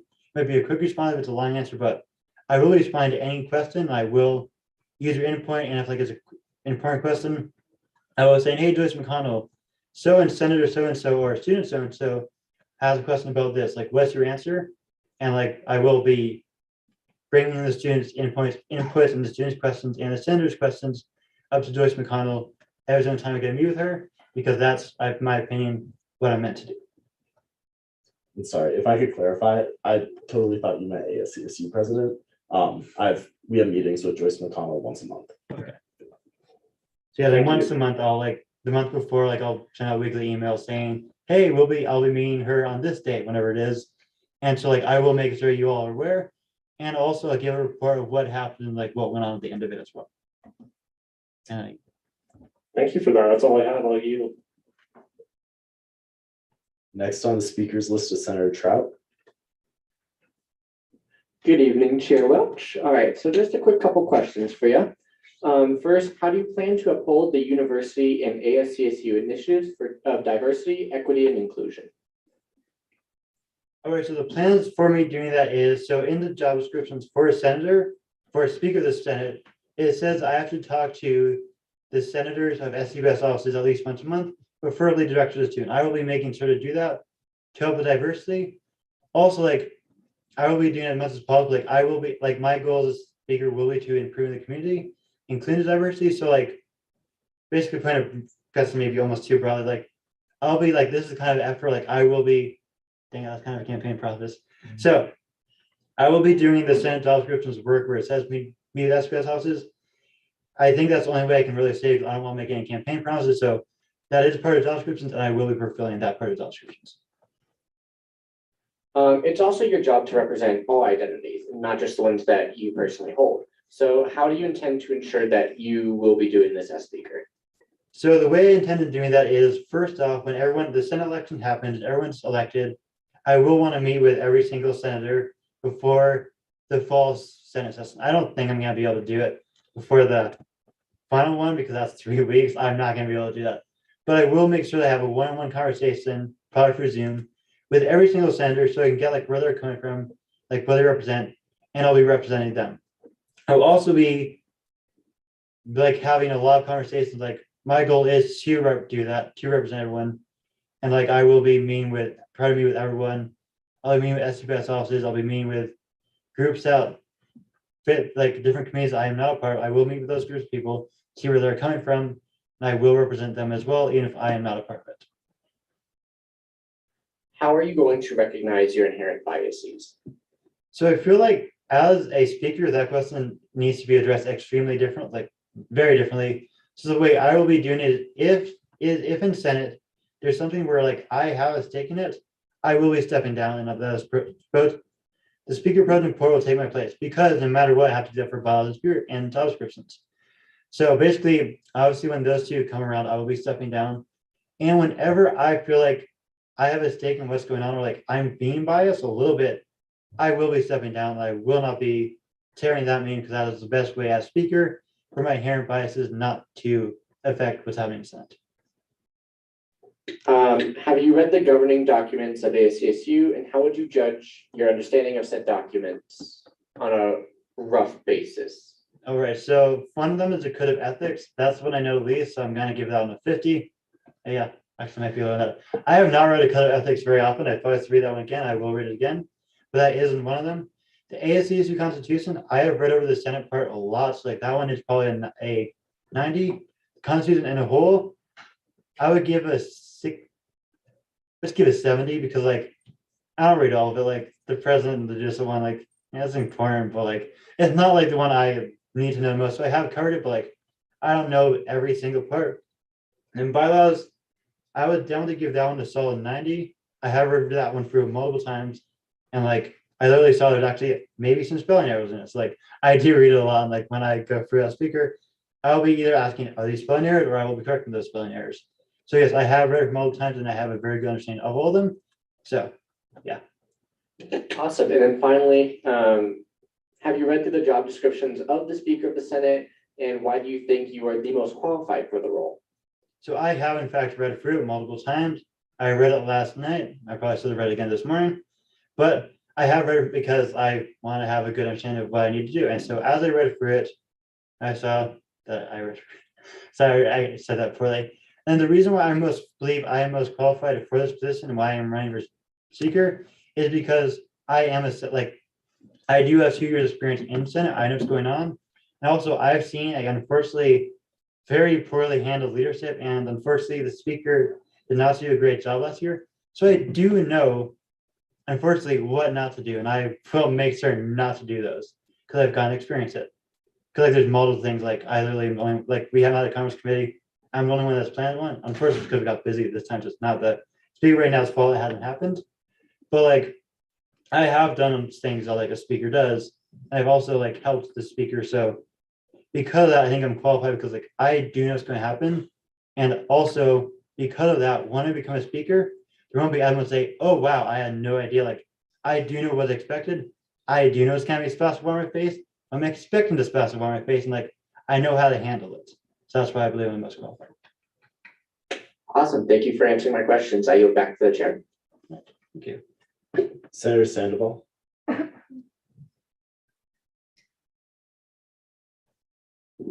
My apologies, I had to think about that for a minute. So in the speaker job description, it says that you would be doing about 20 hours of work every week. Are you able to commit to those hours? And if you are not at the moment, then how will you arrange your schedule so you can be available for those 20 hours? So I have to be working 20 hours a week when the fall begins. That's when it's 20 hours. Over the summer, it's gonna be 15 hours. So over the summer, I probably will get another job because like I want to have another job. But when I apply for that job, I will be like saying, I'm a speaker. I do have to work 15 hours at another job. So that will be coming first before whoever I work for. And then during the fall, I won't have another job. Like I'll be a student and I'll be the speaker. Like that will be my second job.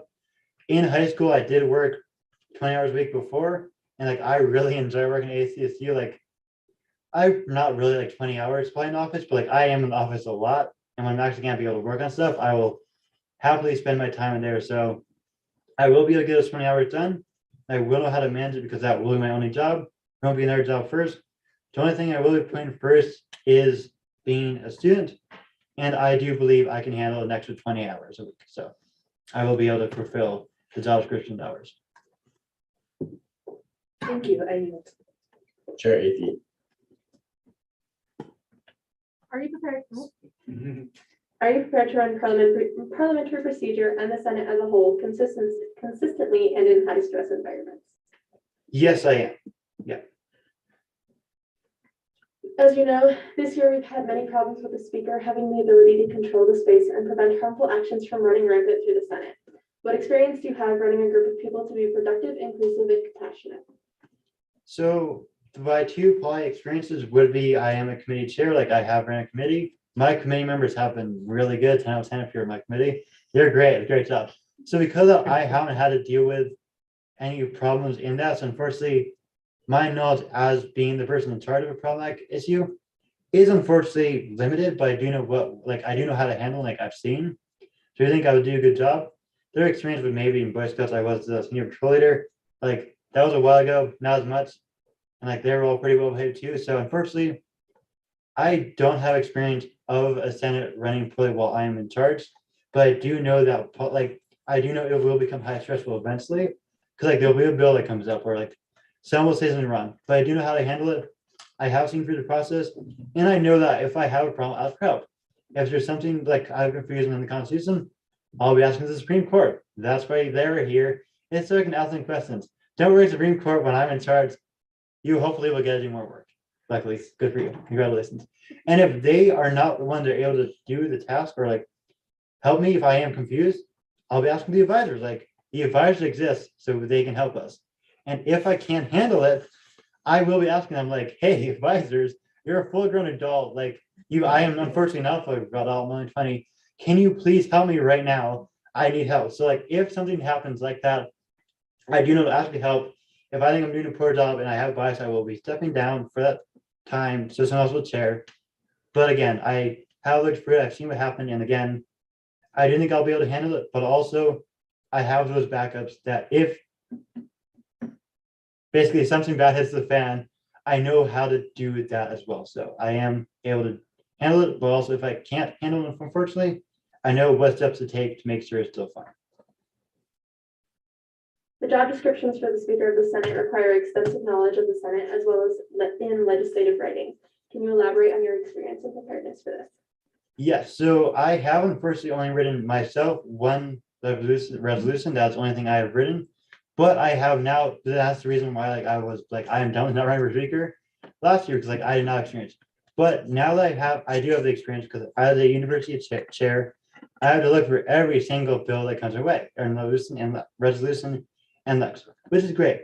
So because of that, I have not written many bills or resolutions, but I know how to write it. I know how it will be looked at.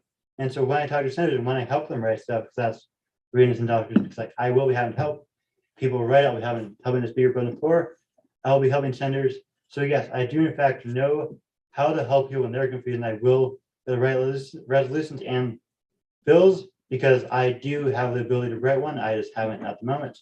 But I technically will be when I write the when I write the bylaws and the job descriptions, that technically is me writing it. And I do know how to write those, and those will be written and presented if I'm elected on May 3rd or 5th, one of those 2 days.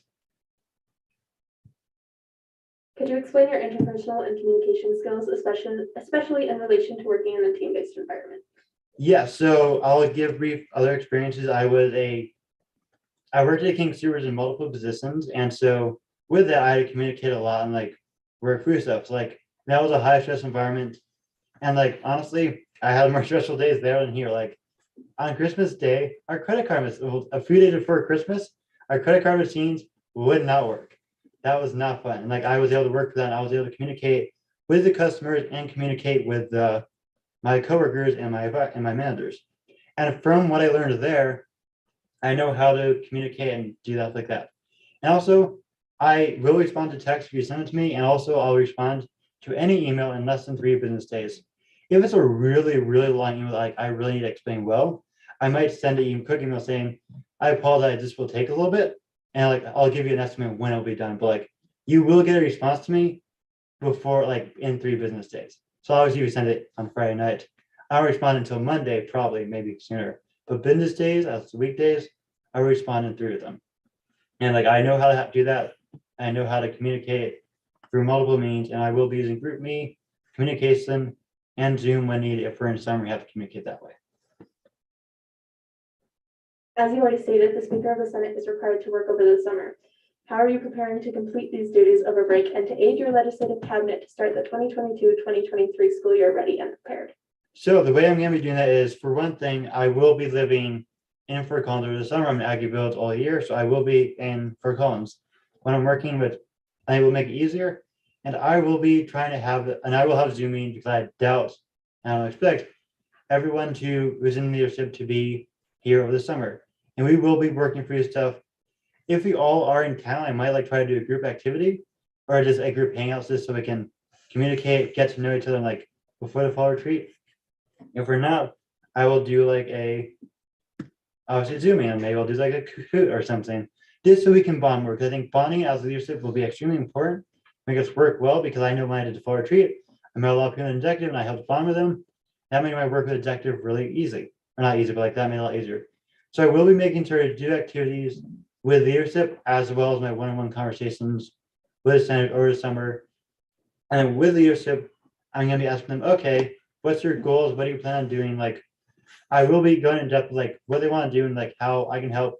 And they'll tell me like what they want to do. And then I'll like write a list, write stuff down. And I'll probably get back to them saying, okay, I looked over it and here's like how I want to help you. And like, here's what like we'll be working for you stuff and like doing stuff like that. So like I will be communicating with Senate leadership multiple times. We will be meeting. I think that's also kind of a campaign promise. Yep, it is. So I can't say that. But I will be meeting with senators and I will definitely be meeting a lot with Senate leadership, and I will happily explain how each thing runs, like especially the University Affairs chair. I'll be able to give whoever becomes that a very good job of what they need to do, but I'll also be able to do a good job in every other person because of how I explain. I'll be talking with them, and secondly, I will be asking each person in leadership to, and I think this is a norm that's to be set out. So that's why I'm saying it, is that when your position time comes up as a leadership, to write like a long like explanation of like what you did right, what you did wrong, like how you could have improved and like how they didn't want to improve, and like stuff like that, like just explaining how to help the senator who takes your place, and I will be making sure everyone does that. And I will myself be doing that as university chair, no matter what. I'll write the next university chair a very long letter, like what it is like and what to do. So we have that, and then so yeah, I feel like I'm rambling way too much. So I'm just gonna end on that. I do know how to do that, and I will be doing a good job. Thank you. I yield my time. Are there any other questions for the candidate? Seeing none, thank you. You may exit the room, and we will bring in the next candidate, which should be, I would like to yield to elections manager. It'll be Nick DeSalvo. If you'll bring him in. Thank you.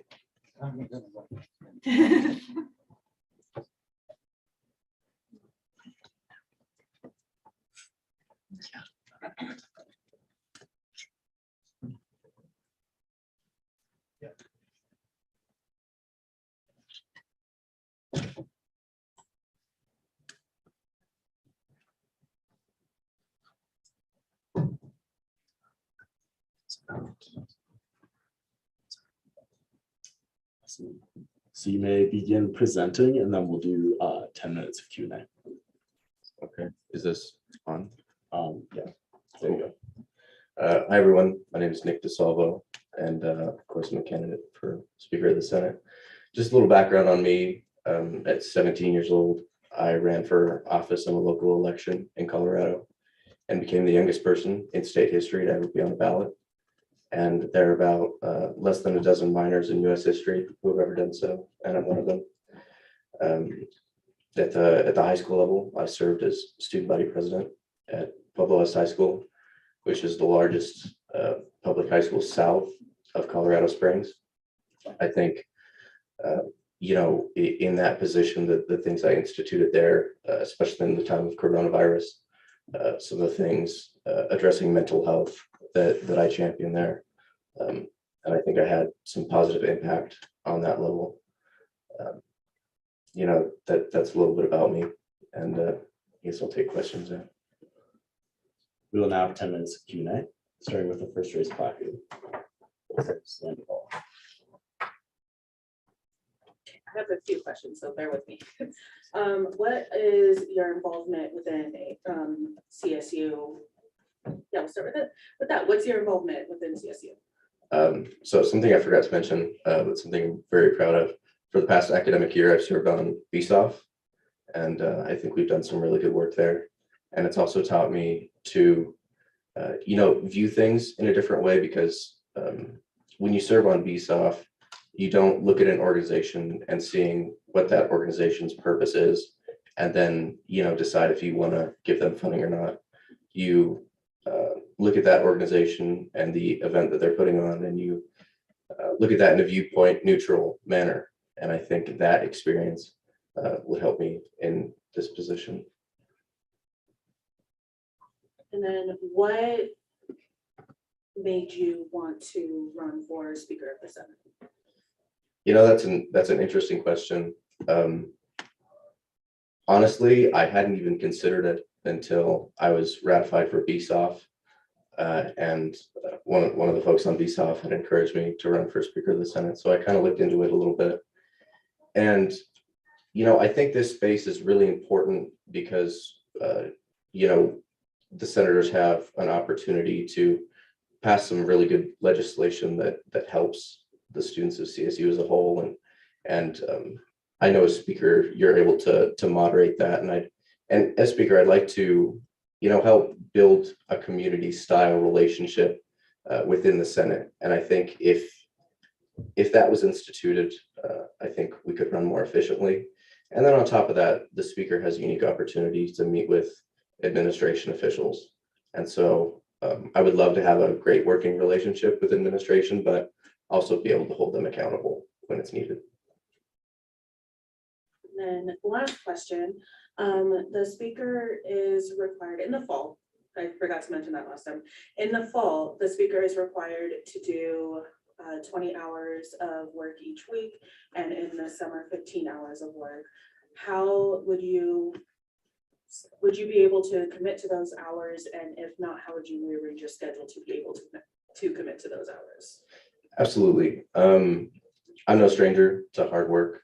I've worked since I was 16 in a bakery, actually. And so, I have some experience with like a 40-hour work week, and of course, being able to manage my high school classes as well. I'm not a STEM major. I'm a political science major, so the workload is a little bit lighter. And so with all those things considered, I think it's something I would be able to manage. You make time for things that are important, and this is important to me. Thank you, I yield.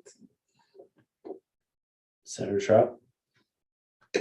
Good evening. So just a couple quick questions for you. And for transparency's sake, I'm asking all the candidates these questions. How do you plan to uphold the university and ASCSU initiatives of diversity, equity, and inclusion? I love this question. I grew up in Pueblo, Colorado, and that's a melting pot for a lot of cultures, but particularly Hispanic cultures. And I grew up extremely poor on the Lower East Side of Pueblo, and my family was one of 2 white families on our street. And I had a best friend for the first 14 years of my life named Feliciano, and his parents were from Mexico, and he was a first generation American. And they had a lot on their plate, but they had accepted me as one of their own. They would invite me to their cookouts, and it wasn't rare that I'd go to the cookouts and I'd be the only white boy there. And so I think that's what diversity and inclusion means to me: accepting one another, no matter who you are, with open arms, and treating them like you'd want yourself to be treated. I like that answer. All right. And then kind of jumping off on that, it is your job to represent all identities, not just the ones that you hold. So how do you intend to ensure that you will be doing this within this space, but also, as job as a speaker? One of the pillars of my campaign is active listening. And I'm a firm believer in listening to understand rather than listening to respond. I come from the position that, whatever you have to say is probably more important than what I think you have to say. And so with respect to that, as speaker, if you don't agree with something, that's fine, but give those individuals that space to say it. All right. And how are you going to recognize your inherent biases? So I think one of the big problems that people have with bias is that maybe they harbor these biases because they don't understand other people. It wasn't until college that I had met my first transgender person. And so I think there are a lot of people on this campus who especially come from rural areas, and they maybe don't understand. And so to break down those biases, we just have to have real conversations and try to understand one another. On my end, I think that's what I'm gonna do, because it would be disingenuous to say that, you know, any individual is free from any bias, and I understand that, but you know, I'm always gonna listen, get those perspectives, and judge you for who you are, you know, not what you are. Have you read the governing documents of ASCSU, and how would you say roughly, how would you judge yourself understanding of said documents, if it helps, you know, putting it in a percentage of explaining it, what would be your understanding? Yeah, so before I even applied for the position, I made sure that I understood them, because, you know, I really don't want to put myself in a situation where, you know, I'm kind of going in blind and I don't know what I'm signing up for. So I have a pretty fair understanding of the governing documents, as well as, you know, Robert's Rule of Order. Serving on BSOF, we kind of use a rough Robert's Rule of Order. But I think my experience doing that has really prepped me for a position like this. And of course, experience is the greatest teacher. And then finally, have you read through the job descriptions of the speaker, and why do you think you are the most qualified for the role of speaker?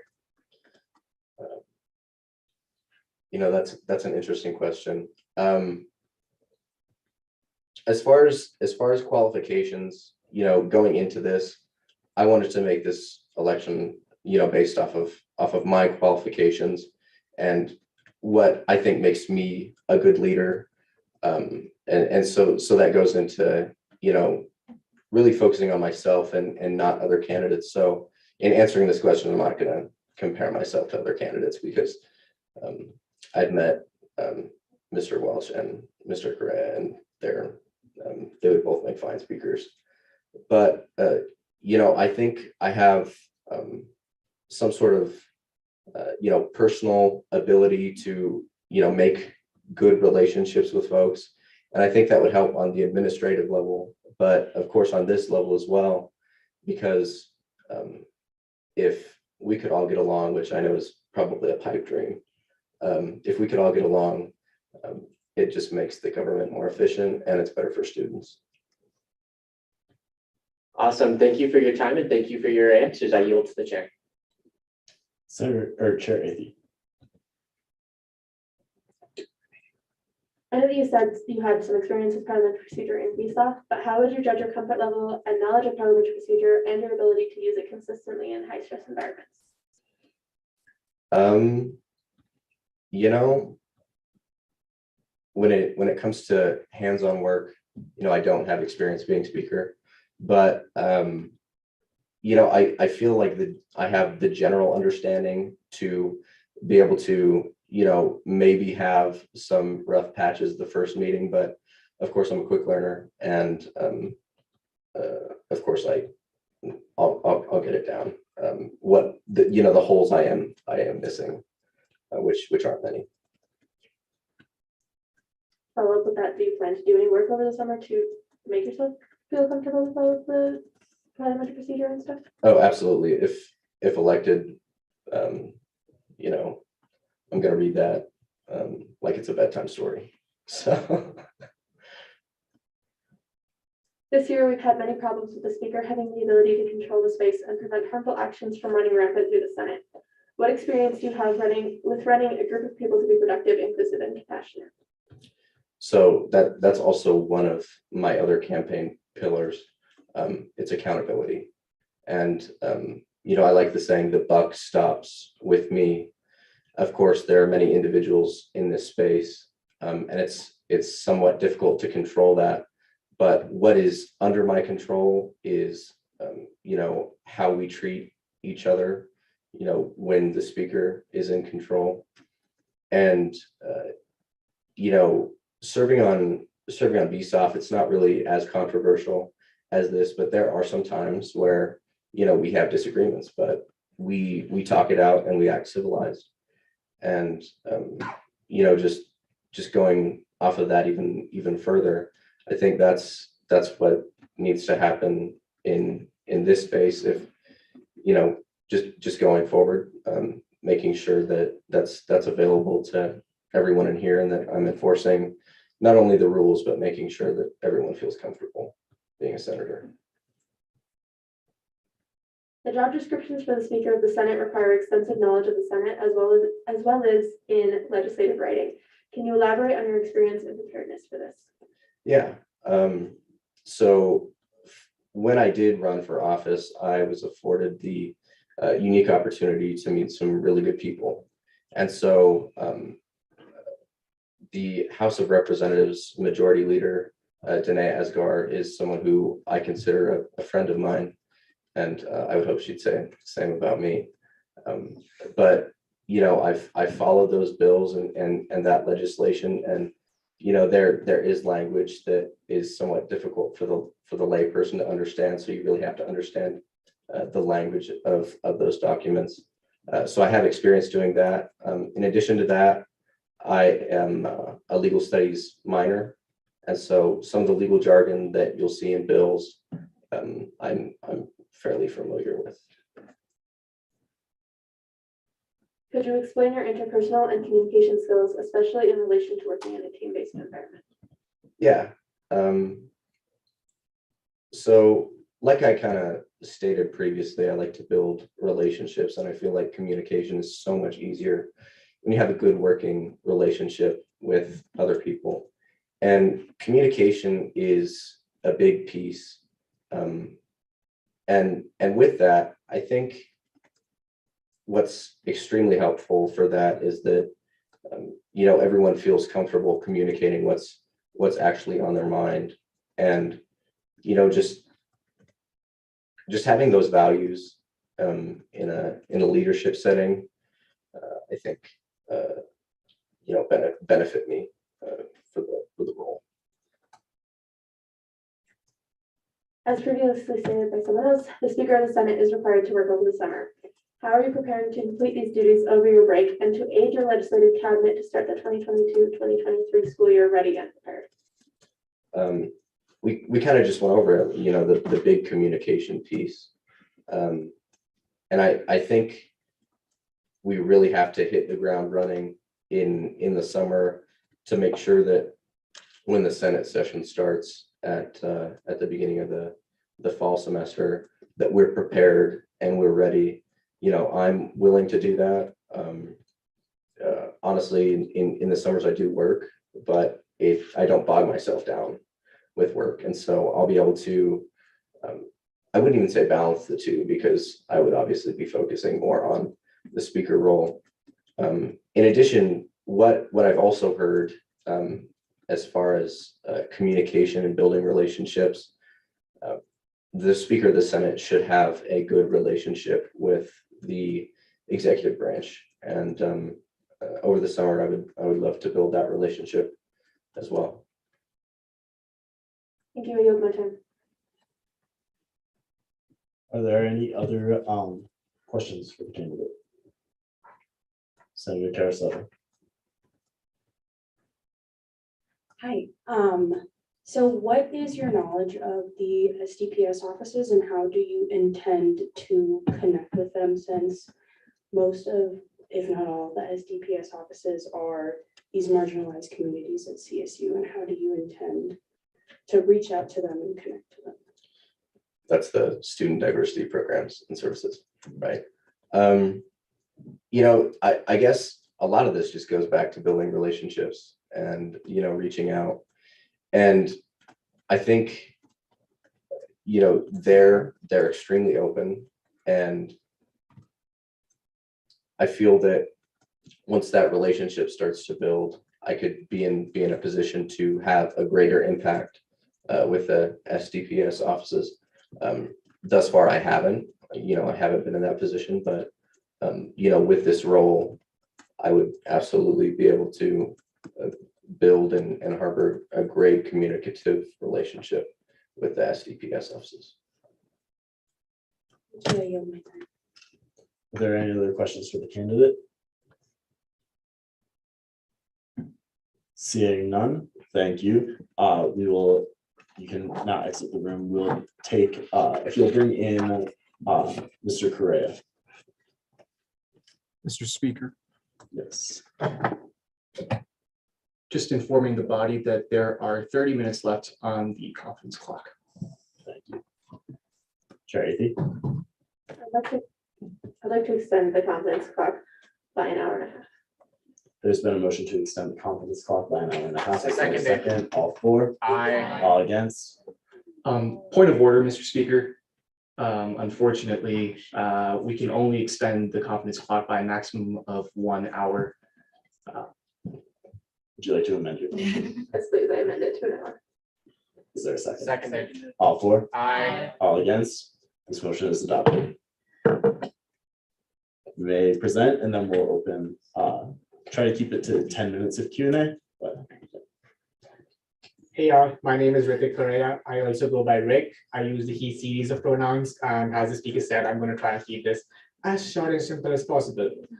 So I've been here at ASCSU for about a year now, more like 8 months. So of course I started in August.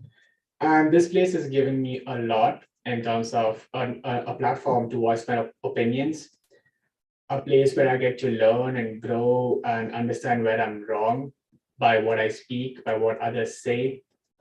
And I think it's time for me to step up my game. I think it's time for me to address things in this space that I know I can change and I want to change. And I know most of you want to change. I want to be that voice, which is why I decided to run for speaker. My goals here are to ensure that every student at CSU knows what ASCSU is, since they are technically ASCSU members, and most of them don't know that. I was sitting outside talking to Ivan, and a group of students passed by and they were like, "What's going on in there?" I'm like, "Hey, it's ASCSU, your student government." And they were all surprised. They didn't know what was going on in here. And my goal with running for speaker is that I can come there, make these changes, and ensure that every student in CSU knows what we are doing here. Because the more students that know what we're doing here, they might end up actually participating. I know Christian, when he was a speaker, brought in something called the micro legislation, which was never used. It's so important. It would make a lot of difference if students showed up and used the provision that they had. We had to take it off because nobody used it, but I want to make sure that students come here, speak as members of the gallery. We usually see that the gallery is empty. I see a couple of folks here today, but it's usually empty, and I want to ensure that the gallery is full. I want to ensure that students know that, hey, Wednesdays at 6:30, a student government senate meets, and they try to make a difference, a positive difference in your life. I've worked in multiple projects, and I know that a lot of students were benefited by it. And it gave me, honestly, immense pleasure. And I want to make sure that other students have the opportunity to do what I did, to do what you all are currently doing, even if they are a senator or not a senator. And that is why I am running for speaker. Thank you. we'll now open time for Q&A, starting with the first raised placard. Senator Trout. Good evening. I'll be asking you a couple questions. For transparency's sake, I've asked all the candidates these same questions. So first, how do you plan to uphold the university and ASCSU initiatives of diversity, equity, and inclusion? Thank you for asking that question. I can tell one thing, that if not for everybody here being inclusive, I probably wouldn't be able to speak here. And this thing directly affects me. And I want to make sure that everybody has a voice, everybody has a chance to speak. So which is why inclusion is important. Diversity is important, because if not for diverse opinions, we wouldn't be sitting here. We just have, I don't know, a king maybe. What's the point of having a Senate if not for diverse opinions? And diverse opinions are important, which is why we're here and which is why I intend to uphold it. Awesome. It's your job to represent all identities and not just the ones that you hold.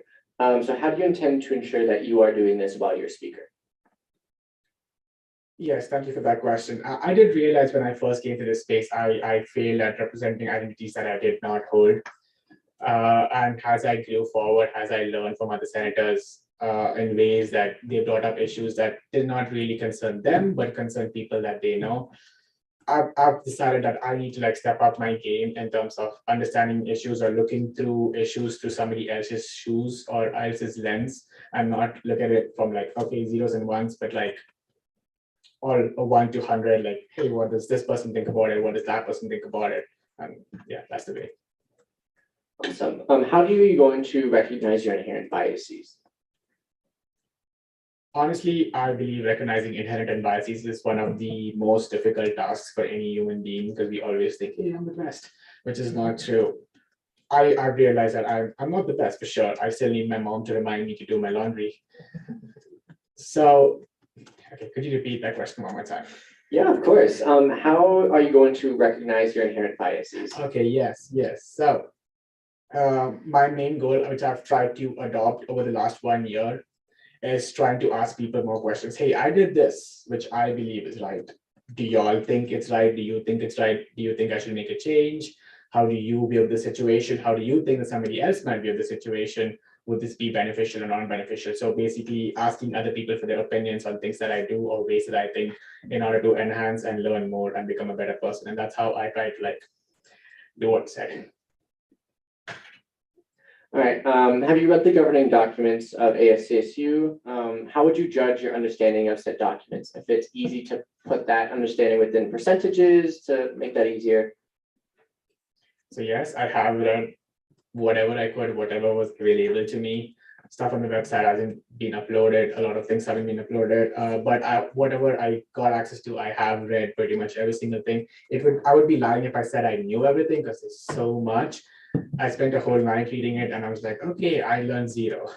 But yes, I've read pretty much all the governing documents. I have a fair idea and understanding of how things work and how things should work. And yep.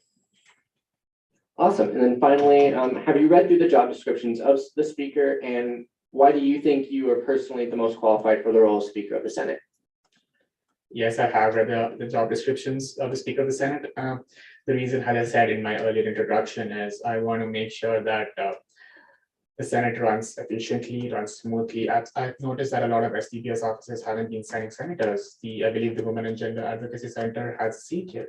Where's the Women and Gender Advocacy Senator? I think it's my job as a Senate or it's a Speaker's job to get the SDPS office to send up a senator because it's so important. We need more women in this space, and and if we don't have a senator from the Women and Gender Advocacy Center, that's a shame. And I want to make sure I change these things, and that's how I want to step in, and that is why I think I'm best qualified to run for Speaker. Awesome. Thank you so much for timing and for answering my questions. I yield back to the chair. Thank you. Senator Shepherd. We got this answer from the other two candidates. I just wanted to get your take on it. Could you give us a little bit of what your philosophy for conflict resolution would be and how you would work to ensure that not only Senate leadership is cohesive and amicable, but the rest of the Senate body as well? Yes, thank you for asking that question. 2 years ago, I was terrible at conflict resolutions. Like I could not take conflict. I could not take anything. I just act all weird and get angry. But after a couple of incidents, after a couple of learning curves, especially after becoming an RA, I've had to sort a lot of such incidents with my residents, with folks from different floors. Try to keep a very neutral stance over there. I believe keeping a neutral stance while resolving conflicts between folks is very important. As if I tend to bring my opinions there and be like, oh no, I think you're right, you're wrong, nothing's going to solve. It's always about finding that middle ground and having both the folks or both the parties over there discuss what's the best way we can resolve the situation? What are the outcomes of resolving the situation? Is it going to be bad for both the parties? Is it going to be good for both the parties? And I believe in most cases, especially those that I've assisted resolving, and as an RA, I can say that whenever we decide hey, this is the middle ground and it's beneficial for both the parties, it always works out. So that's how I want to go through it. Thank you for that answer. I'll yield. Thank you. Chair Athey. How would you judge your comfort level and knowledge of parliamentary procedure and your ability to use it consistently in high stress environments? I've been in this space for about 8 months now, and I think I have a fairly good understanding. I'm not going to say I know everything on top of my head, definitely not, but I do know enough where I can conduct parliament sessions, or I can at least be a member of a Senate session. Sorry, I use parliament a lot. Senate sessions. As you know, this year we've had many problems with the speaker having the ability to control the space and prevent harmful actions from running rampant through the Senate.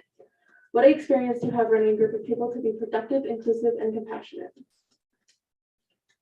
So currently I am a president of an RSO, And my goal there is to get everybody involved, everybody included. I've noticed that in the past couple of years, especially with the RSO I'm involved with, there has been a lot of stiffness with different groups of people involved within the organization. And as the president, that was my first initiative, is to try and get everybody involved, everybody feel included. And this is the same thing I want to do with the speaker position. I think that ensuring that everybody feels included and everybody feels that they have the right to voice their opinions, we would be able to avoid all the issues that we faced from past couple of Senate sessions. And that's how I plan on going by, if that answers the question. Okay. The job descriptions for the Speaker of the Senate require extensive knowledge of the Senate as well as in legislative writing. Can you elaborate on your experience and preparedness for this? Yes, I can say I've written a resolution, I've written a bill, and I'm currently writing a lex, which I didn't bring on the floor this time because I'm still debating if it's the best thing for us to do. So I do have a good fair idea of the Constitution because my lex is trying to amend certain things in the Constitution to try and make the space more efficient. So I can say I've already started doing my job as future speaker, hopefully. I wanted to start doing it ASAP and not wait until I become speaker because I want to see, am I capable of doing it? And after writing that lex, I was like, I think I am capable of doing it. So I do think I have a fair understanding because I've read through pretty much all lexes or ledges, resolutions, and bills from the past 4 years. I believe the year 2018 didn't have their legislation on the website, but apart from that, I've read pretty much everything. So I can say I'm fairly in position for that. Can you explain your interpersonal and communication skills, especially in relation to working in a team-based environment? I think the way I do it is I try to keep my personal strife. I try to have 0 personal strife, but we are humans, it happens. You might not like everyone, you can't keep everyone happy. In group settings, especially team settings, I believe keeping my biases aside, if I don't like a person, I'm still going to treat that person as an individual who has an opinion, who has a voice, who should be given equal respect in that space, just like anybody that I like, and try to keep my personal opinions and biases aside. And so I do make sure that everyone feels included. The Speaker of the Senate is required to work over the summer. How are you preparing to complete these duties over your break and to aid your legislative cabinet to start the 2022-2023 school year ready and prepared? Yes, the Speaker does have to work over the summer. And I mean, I did work over this current break as well with my lex. I have 2 versions of the lex actually, which I'm planning on presenting, so that it's on the same constitutional amendment, but it's either have this or take this off. So I have written 2 of them over the break. And I intend on continuing ensuring that even if it's a break, even if it's a regular school year, even if I'm busy, I make sure I do my jobs as a speaker. I know that it's a lot of time commitment. Currently, I work 2 jobs. I work as an RA, I work at the front desk as well. And if I do become speaker, I do tend on leaving one of the jobs, which would open up more time for me. And I think I would use the time that's opened up for me to more effectively do my job as a speaker. Thank you. I yield my time. Thank you. Is there any more for comments, questions? Senator Shannon. Over the fall and spring semester, the speaker is required to do 20 hours of work. Are you able to commit to that work, or if not, how would you rearrange your schedule so you are able to commit and be here in the office and available? The semester before I became an RA, I worked 20 hours at Jurel, and I was still able to effectively manage my classes. I'm not going to say I was an A+ student, but I was able to effectively manage my classes and work. Even right now, I do work as an RA, which sometimes means that I don't get to sleep until 3:30 a.m. in the morning. And I still end up going to class the next day. I think that with one of my jobs, which I'm assuming would be my front desk position, if giving that up would definitely open up more time and would help me ensure that I give my full time and commitment to this position. Thank you, Ariel. Thank you. Any further questions? Seeing none, may the candidate please step out of the room and we will just enter 20 minutes of discussion debate. 30 minutes, apologies.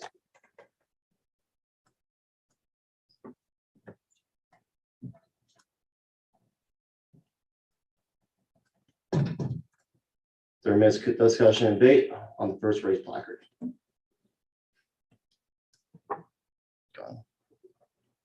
The chair recognizes Director of International Affairs.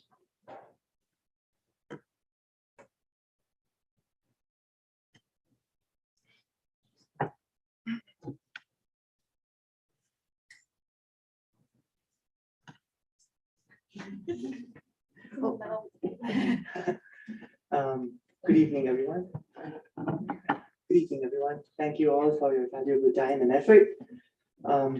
I'm here to say a few things, and I'll start now. So I think that all of you as senators in the Senate, chairs of your committees, and part of the Speaker's Speaker's cabinet, all of you all do great work, and I believe that the Senate has a really great impact to the student body at CSU. The Senate is also a big reason why a lot of the projects that the executive department takes up succeeds.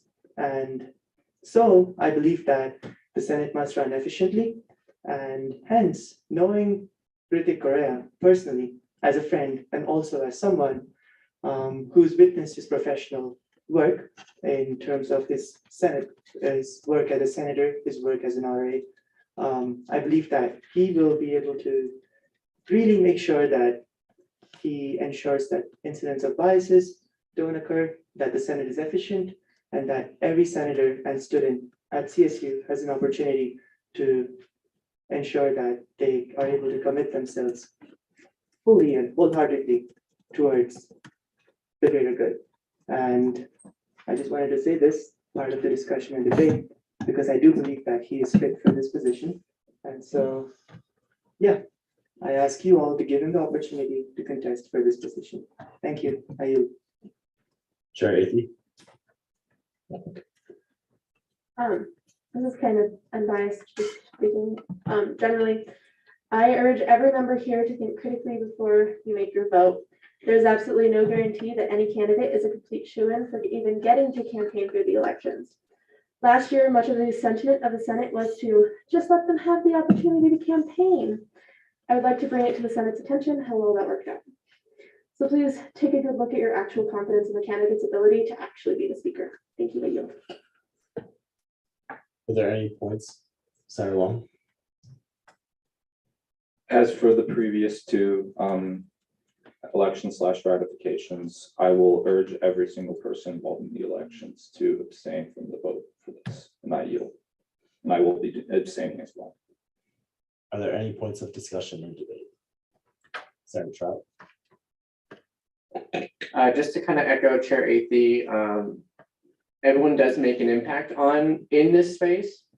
So I would recommend for y'all to, think long and hard, is this person who will be the Senate's leadership, the legislative leadership that not only represents us in here, but represents us on campus. And their actions in here and outside as well are really important to how ASCSU is viewed by the student population. That's all I have to say on that. I yield to the chair. Parliamentarian Clark. Thank you, Mr. Speaker. I just wanted to quickly mention and kind of inform the Senate of the procedures when it comes to voting in confidence for candidates for Speaker. The big one is that it only requires a 1/3 vote for a vote of confidence to pass, as well as votes of confidence must be passed individually. We cannot do it on a slate as well. We can find this in the Constitution. I believe it was section 802. I just had it. But yeah, with that, I yield. Officer Torres Doxy. Yeah, I hate to be repetitive, but just to echo what the two previous people brought up about the thinking critically about this. I think especially because the speaker does have to facilitate discussions in the space. We've seen how poorly discussions can be facilitated in the past. So I think just thinking critically about how well each candidate will be able to facilitate healthy and positive discussions within ASCSU to prevent any harmful incidents from happening. I yield my time. Are there any other points of discussion or debate?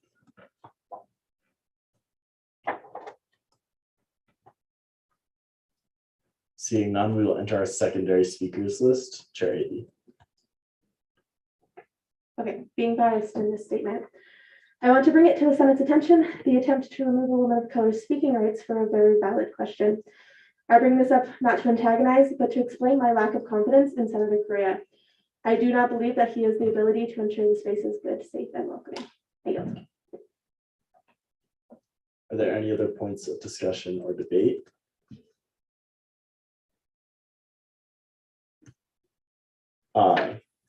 Deputy Director Sansko.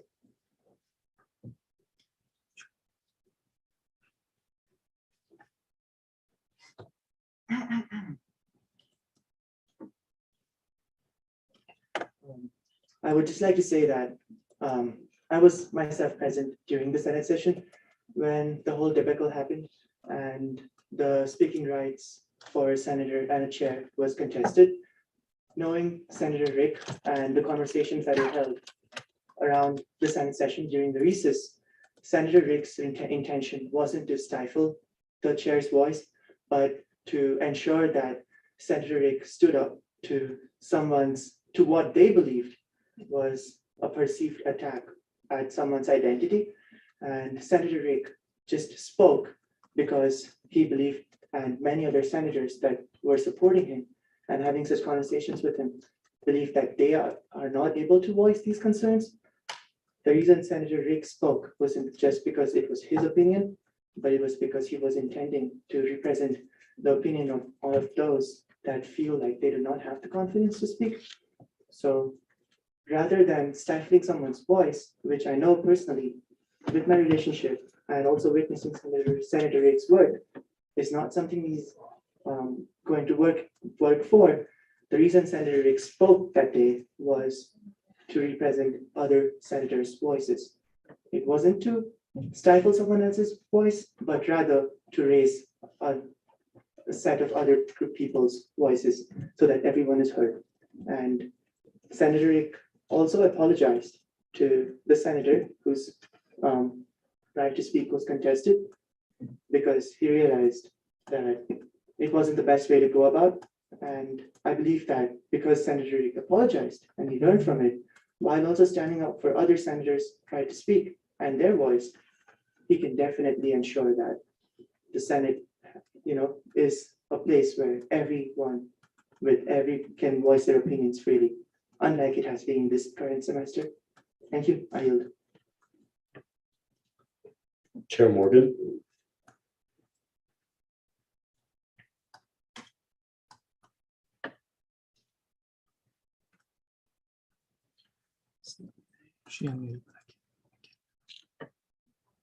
Treasurer, we can't hear you right now. Can you hear me now?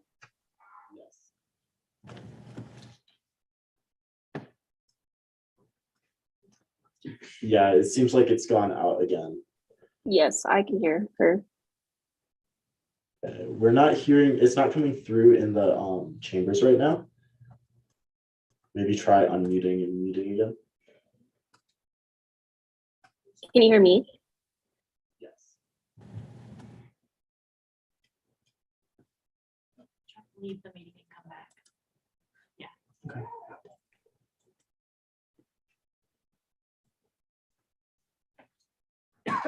In the meantime, we'll go to the next person on the speakers list, Senator Brown. So just real quick, I just want to say that actions do speak louder than words. So with that, I'm just going to leave that there. And then a problem I had with like the second candidate was that they didn't really know what the SDPS offices were. And so personally, that was a problem that I had.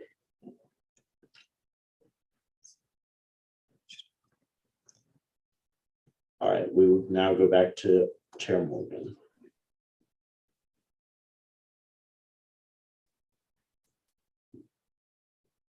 We're still not getting anything? Now, no. Yes, we can hear you now.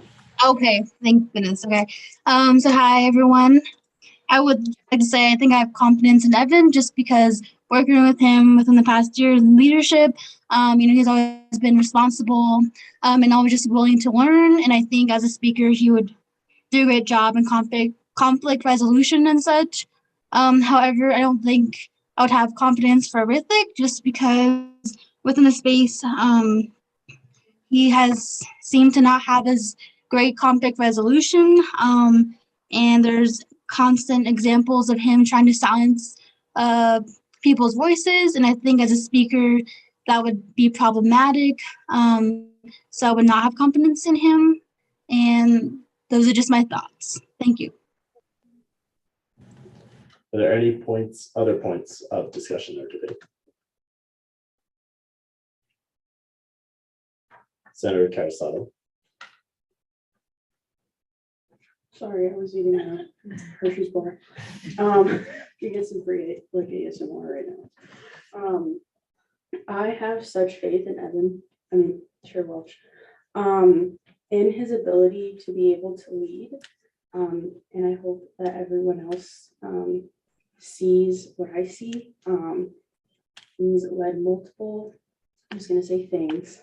And he's always open to talk to anyone and hear you out. So I would just like to hold my vote for Chair Welch, and I really hope that everyone else does the same. Senator Shepherd.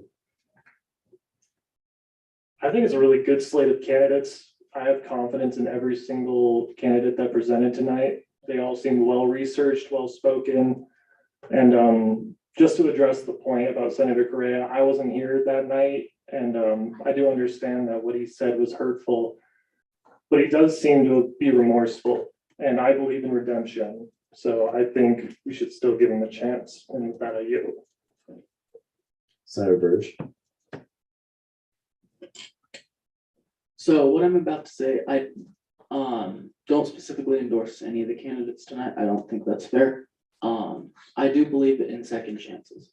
And I think in the speaker position, that's limited. There have been mistakes, and I think we should consider that in our decision tonight on whether or not we go forward with certain candidates. However, we are voting on each one of them. I wanted to make that clear that we're not just voting on one. Additionally, I have confidence in Chair Welch. I think that he was well spoken tonight. I think that he made some phenomenal points.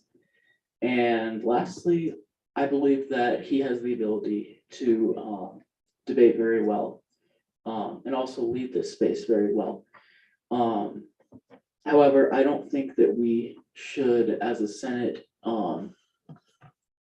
take it down. I have the fear of taking it down to one candidate tonight and taking that voice away from the student body. I think we should also let the student body decide. This is an election, and if we only have one candidate, then I think that takes the credibility away just a bit.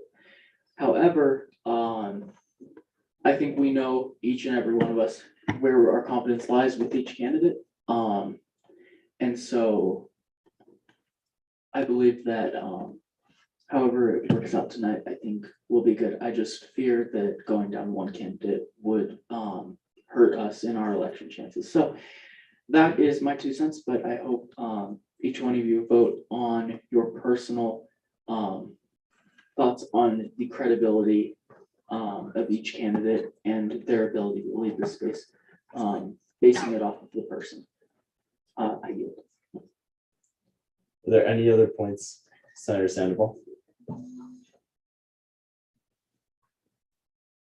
So I will be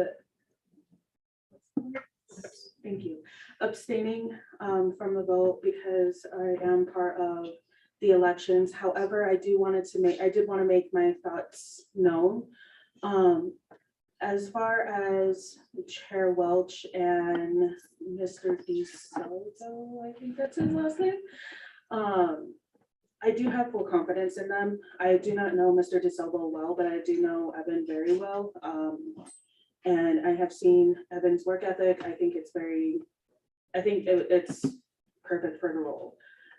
However, with Senator Correa, I was not there at the incident. I watched it secondhand through the YouTube video.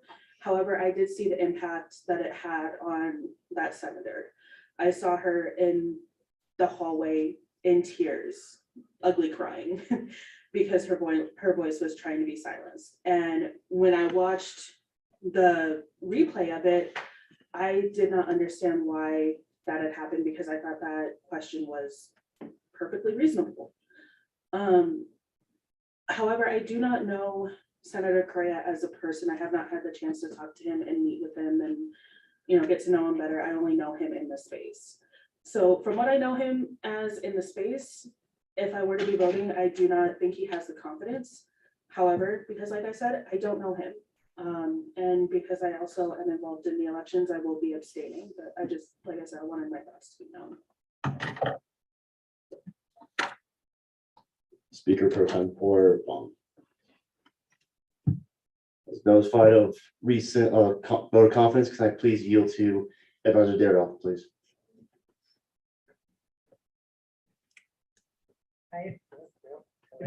Yep. Okay, so just wanted to say thank you to Kevin for sharing what the procedures are. And when you all are having these conversations, I really want you to think about what a vote of confidence means. So if you look at the Constitution, the vote of confidence for the Speaker of the Senate shows that they have knowledge of parliamentary procedure, that they're able to enact that. Those conversations weren't really brought up in this space tonight, so I just want to make sure that you're all aware of what the vote of confidence means. And then also when you're thinking of voting for confidence or not, if you have less candidates on, as Noah was, or Senator Burge was stating, the less candidates that you have on the ballot, the more likely less students will turn out to vote, and you do need 10% of the student vote for the Constitution to pass. So just take into those factors when you're voting. Just wanted to make sure that you all know what you're voting on. Kevin, I'll yield to you if you have anything else to add about that.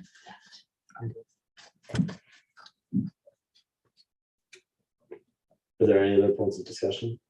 Senator Burge. And then I will bring up a second point because I feel like it is good to revise a little bit. If we're looking at confidence of each of the candidates, I think Chair Welch's responses were unmatched. I think he is fluent in pretty much all of the documents for ASCSU. The other two candidates, I fear their knowledge on the ASCSU guiding documents. However, again, to kind of reflect back on what I said earlier, again, I think it's important to have more candidates to ensure that we have over 10% of that vote.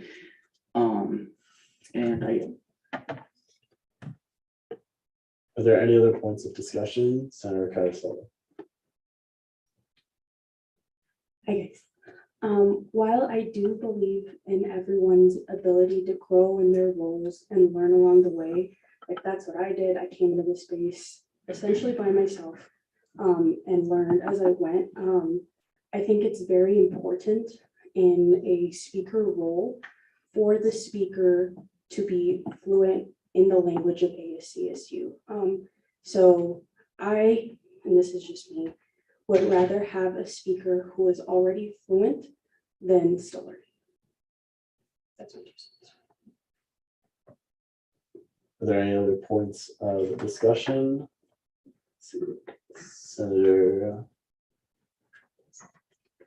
Rancher? Yes. Hello, everyone. I know I'm newly ratified, but I would like to voice a bit of an opinion and as a perspective of a student who would also be voting in these elections.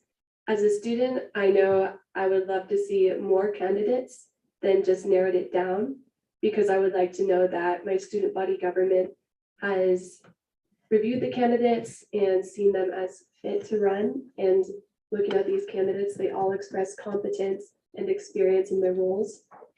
I believe there's not going to be one candidate who's going to be completely well-versed in all the procedures, but each of the candidates has expressed competence and confidence, which is what we're looking for the most in these candidates, especially as they're going to be representing students on campus.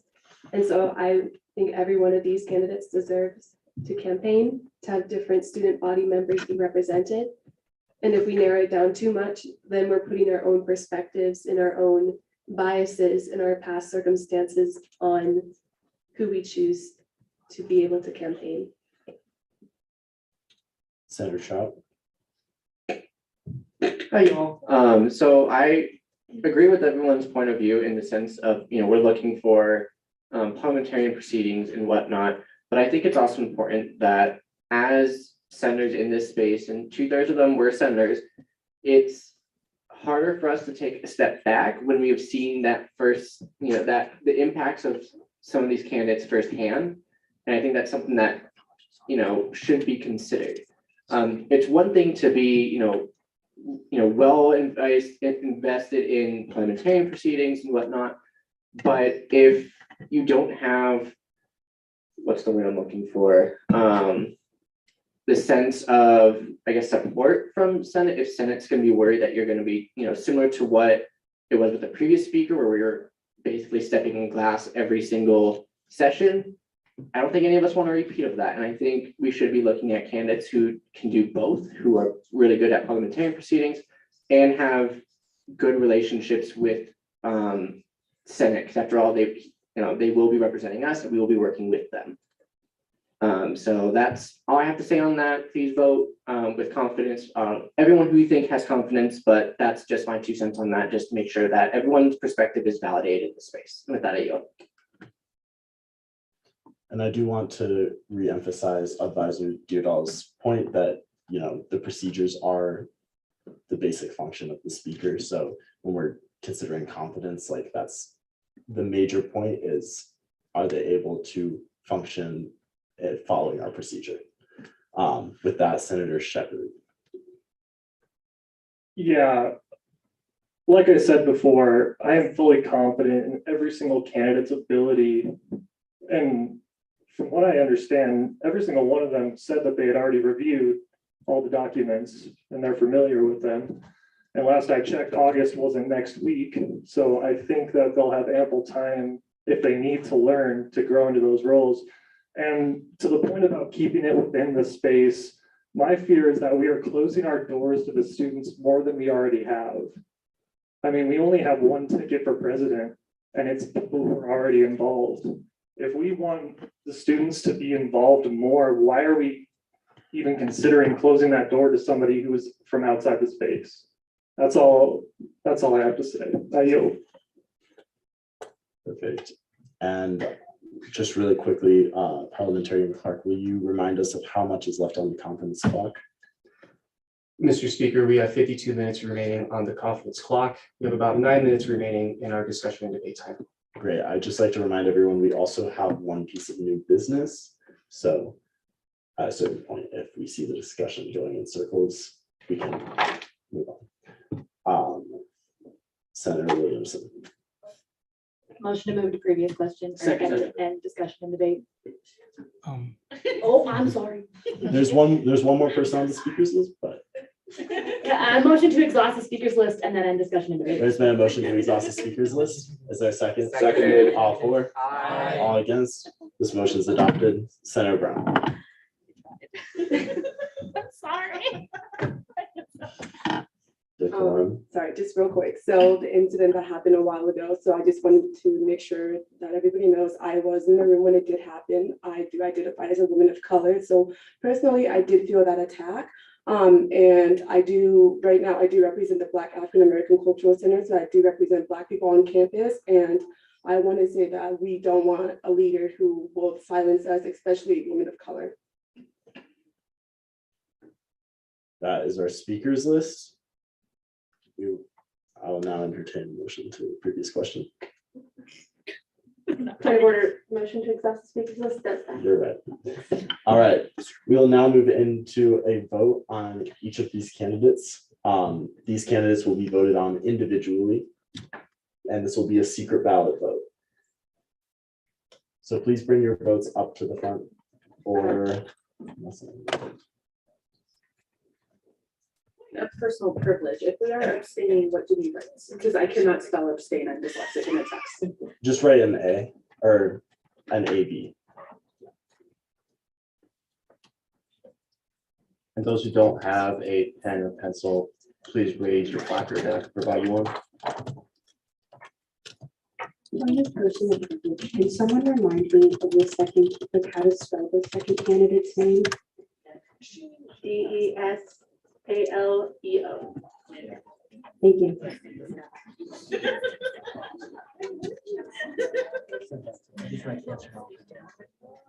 Yeah. Senator Chuck. So we're writing all their names on this one and then sending it up, or are we going through it? So one candidate first. Yes, Okay.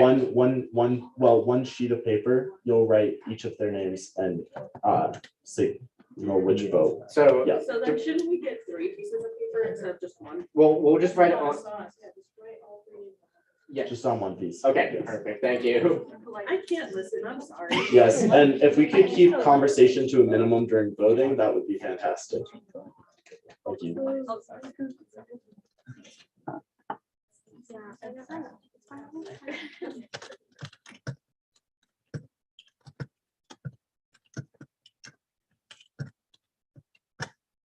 We bring them up? I'll get. Oh, thanks.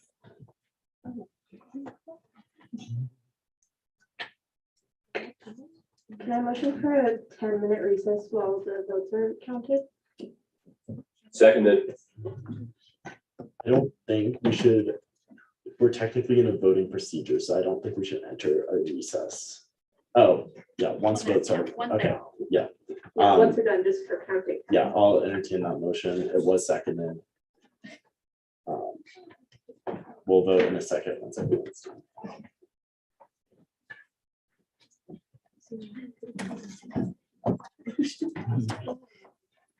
No, Raphael. Yeah. You just got ratified. You just seconded his vote. Great, let's go. That's so funny. I love this.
Candidates Nicholas and Welsh, you both received enough votes for confidence.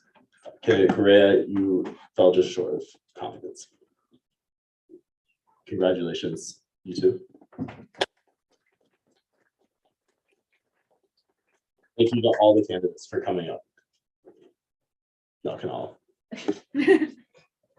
We'll now move on in confidence business. We have one piece of legislation tonight. That is bill number, one second, bill number 5117. Will the parliamentarian please read the title and abstract? Also planning for something. Stephen's not on. Yep.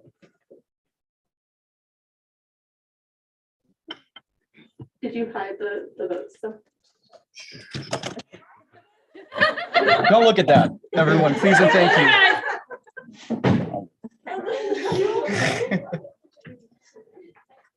Next one, please. Yep.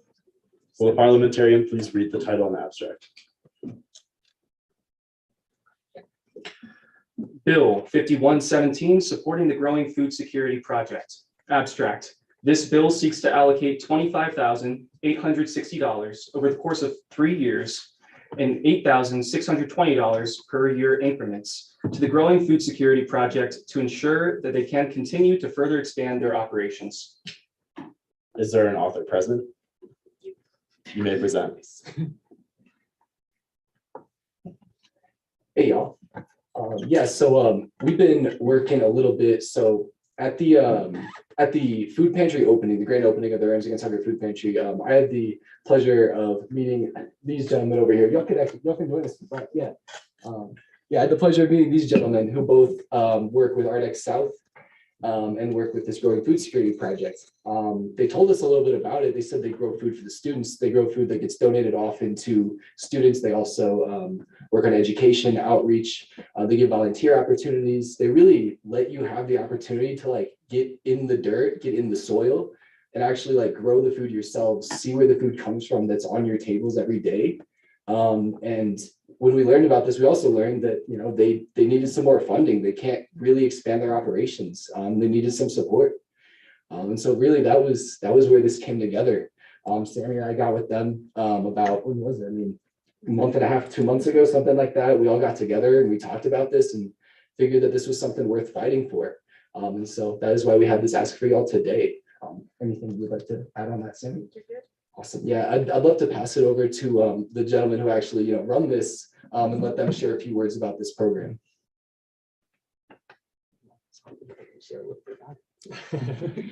All right, well, thank you for that great introduction. We'll keep this concise. It sounds like it's been a long night in here, so we won't go too much into detail right now. But yeah, this will be our third summer operating this program out at Ardex South. It started back in 2020. A couple of us grad students got together, realizing that COVID was making things a little tough on people and wanted to find a way to, put our skills to work. I'm a PhD student in the soil and crop science department. Tom is a master's student in horticulture. And so this was a good opportunity to, put skills to work in the field, to grow food that we were then donating to the food pantry on campus. We've got a good collaboration going with Michael and the Rams Against Hunger food pantry. And, we've been growing and expanding every year. And now that Ardex South is kind of reorganizing and we've been given more land over there to grow food on and educate some volunteers, we're really just looking to get some support from you guys to make sure that we can really grow this project. And I think we'll have a little bit more of a presentation, like a PowerPoint we can go through next time. But I guess at this point we can do any Q&A or anything like that. I'll open 10 minutes for Q&A. Senator Waller. Yeah, hello. So all the food is cultivated and grown by you and then donated? Yes, that's correct. Okay. Also, should this bill get passed, what exactly are the funds going to go towards? The bill has that breakdown. Okay, yeah, so there is a breakdown of all of it in detail in the actual bill. We have a budget laid out exactly, but in general, it's just costs for maintaining the agriculture plots over there, the costs that are associated with getting the soil ready in the beginning of the year, crop inputs, so fertilizer and pesticides and such, and then of course the seeds as well. And then a big part of, what we're trying to accomplish now with really getting this program, with more of an impact is to make it more year round. We live in Colorado, there's a short growing season here. So, we want to go from harvesting food and, for only a 3-month window, kind of at the end of summer into the fall, and potentially even expand out into some greenhouse space in the winter and grow some leafy greens and radishes and really try to make it a more of a year round program. So that's kind of a general overview, but I think you can take a look at the bill if you want more details on exactly what's in that budget. Sure, thank you. And in terms of like the project's timeline, I see it says 3 years over the course of 3 years. I guess this is more of a question for Benton. Do you think, do you have plans on after 3 years expire, another continuation for more funds further down the road? I would say that, that would obviously, I guess, be in the hands of the students at the time. If I was here and if this was something that, that worked out and was successful, I would totally want to be in favor of doing that again. And I would also, be in favor of in committee us adding a clause that does say, let's revisit this. Oh, we didn't. We do have a clause that says to revisit this. So we will revisit this, or we'll have the Senate space revisit this in about 3 years. So yeah, we would love to see this continued if it's something that's, that we can continue to is successful. Okay, thank you. I yield my time. Are there any other questions? Seeing none, I will send this piece of legislation to Budgetary Affairs as well as University Affairs. Thanks, y'all. Thanks, everyone. Thank you. We'll now move in. Thank y'all for coming out. I would entertain a motion just because I have to get up very early. If anyone would like to motion to put Speaker of the Senate reports right now, I would very much appreciate that. Motion of Speaker of the Senate reports to current business. Second. All for? Aye. All against? This motion is adopted. Thanks, y'all. All right, we will now move into Speaker of the Senate report. I have a very short report here. Hope everyone had a great spring break. Please reach out to me if you have any questions or want to collaborate, need any help with legislation, anything like that. Even just have folks interested in getting involved in the space. I can help get them involved in their college council or something like that. Please get your legislation in. We have a very limited amount of sessions left, and we want to try to get as much legislation in before we have our very long last session. We have a long bill coming from Sfrb, and it takes a while to go through. So if you have legislation or you're planning to write legislation still, I would highly encourage you to try to get it in before that very last session. We also, in regards to legislation, you don't really need to feel limited by the amount of money we have right now. Currently we have a set amount of money in our general fund, but the fund balance is also another place where we can dip into for extra funds. And so really money's not a problem, especially when you're writing legislation. With elections coming up, we might have noticed there's not that many people listed on our elections for candidates. So I would encourage people to run as write-in candidates for colleges. It's a pretty easy win if there's not that many candidates on the ballot. And then events coming up. If you remember, JJ was talking about an event catalyst coming up. I also want y'all to know that March 29th or next Tuesday, Ellen Johnson Sirleaf, the former president of Liberia, will be speaking at 2 p.m. And I believe it's a virtual event. So I highly encourage y'all all to attend that. And with that, I'm going to give the chair to Speaker Pro Tem Baum, and we'll move into committee reports, beginning with Budgetary Affairs. If there's anyone from the Budgetary Affairs Committee.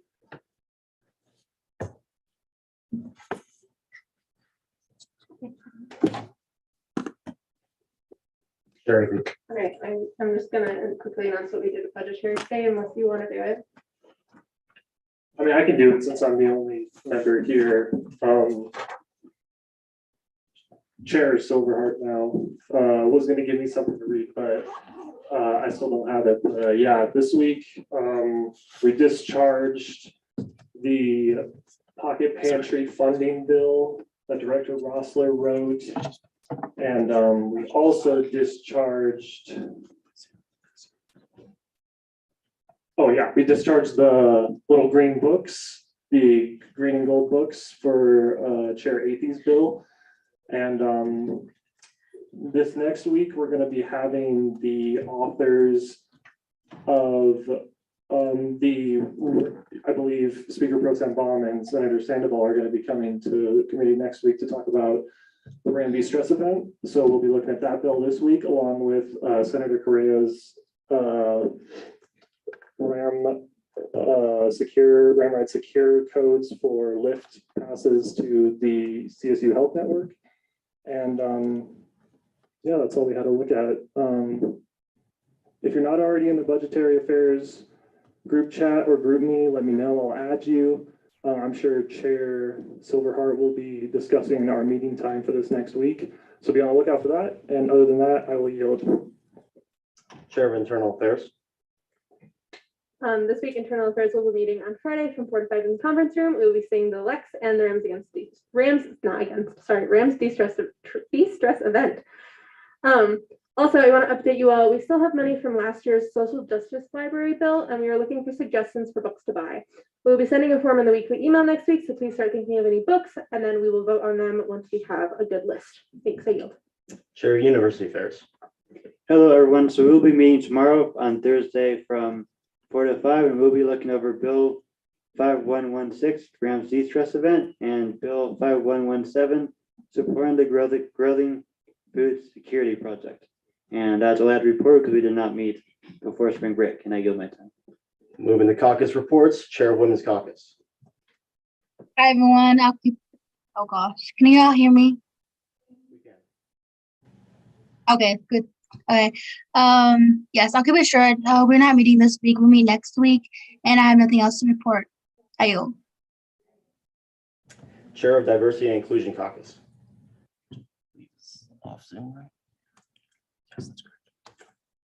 Since the Chair of Diversity and Inclusion Caucus is not here, we'll move on to Legislative Officer Reports with Speaker Pro Tempore.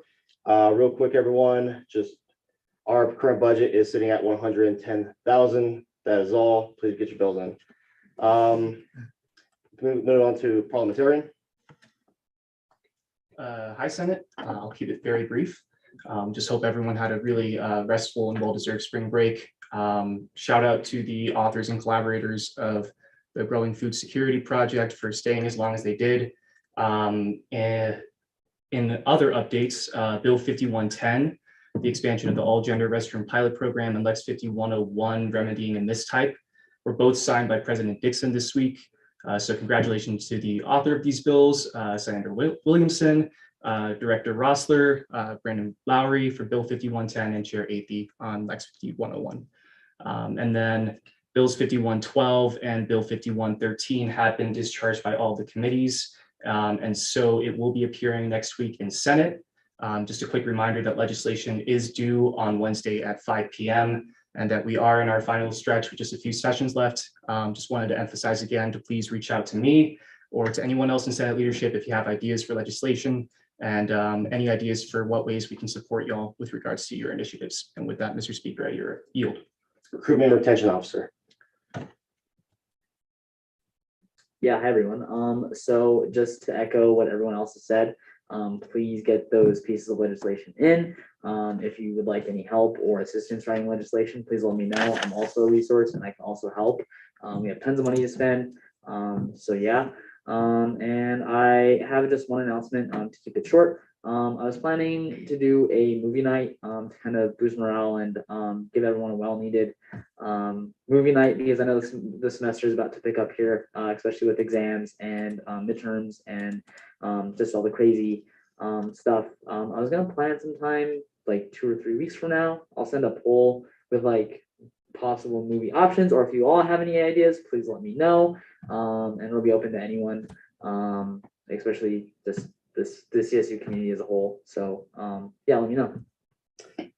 On to Senator and Associate Senator reports, starting with the first race placard. Senator Burge. Hello, everyone. I'm going to keep this brief. How many times has that been said now? College Business has some exciting events coming up. First off, we have our Business Day, which is one of the biggest events the College of Business puts on. And there are going to be speakers from all over the university and local businesses in the area. One of our top speakers, I think we're having the new CSU football coach speaking at that event. So if you want to join us for that, that would be awesome. I don't know the exact date. I can send that out in the group meeting. It is on April 21st, and that runs from, I believe, 10 a.m. to 5 p.m. And so you can check, you can pretty much just message me. I can get you the schedule if you'd like to know when speakers are going to be. Secondly, we're having the Ideal Symposium, which highlights inclusion, diversity, equity, and I think leadership is the L. And so what we're covering there, we're going to be covering some of the happenings in College of Business and also ways to become more accessible and more inclusive in a corporate space. So if either of those interests you, reach out to me, Rob Long or Elizabeth Rencher, and we can get you some information on that.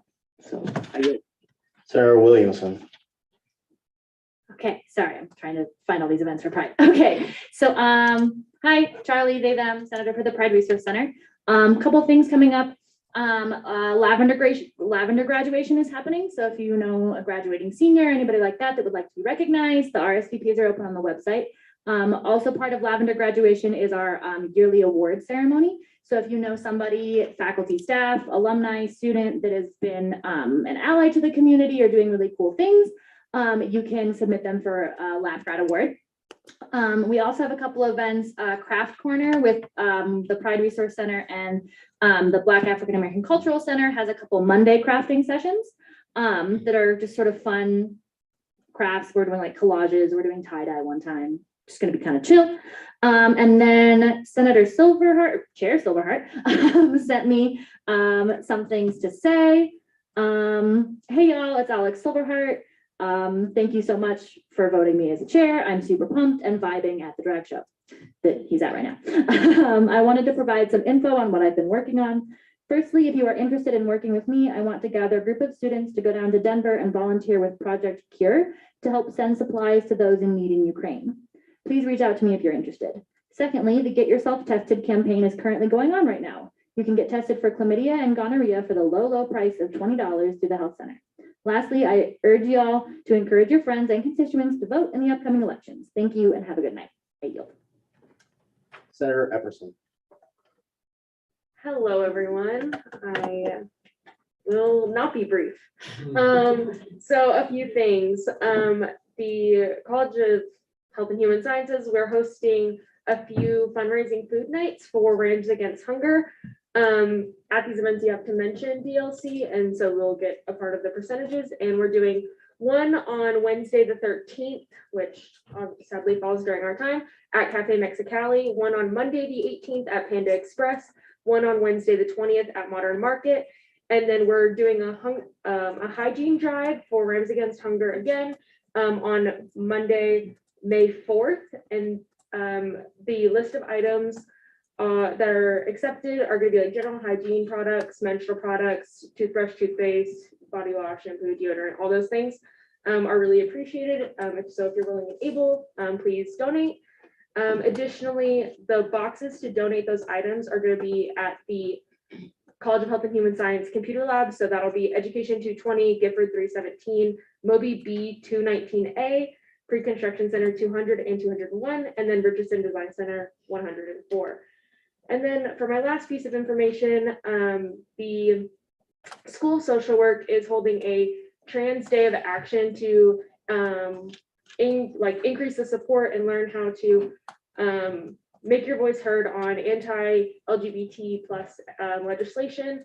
So it'll be letter writing, email templates, art, and that's going to be held Friday, April 1st, 12 to 2 p.m. in LSC 322. I will send this out in the group chat. And then that is all. I yield. Senator Caracero.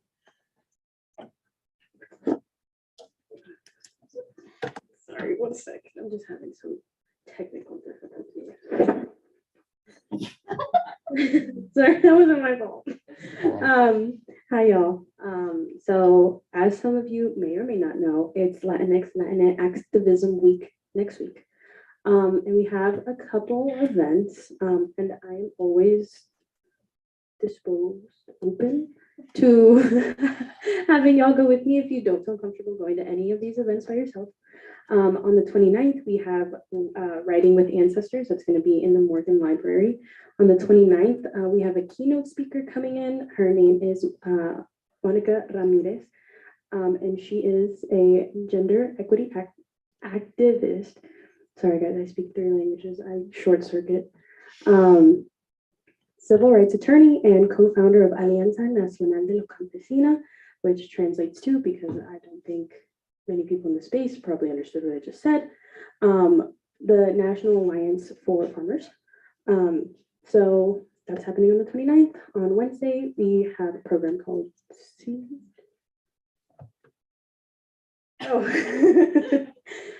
so free food. On the 30th, we have Seed, which is a Latinx Latina activism workshop.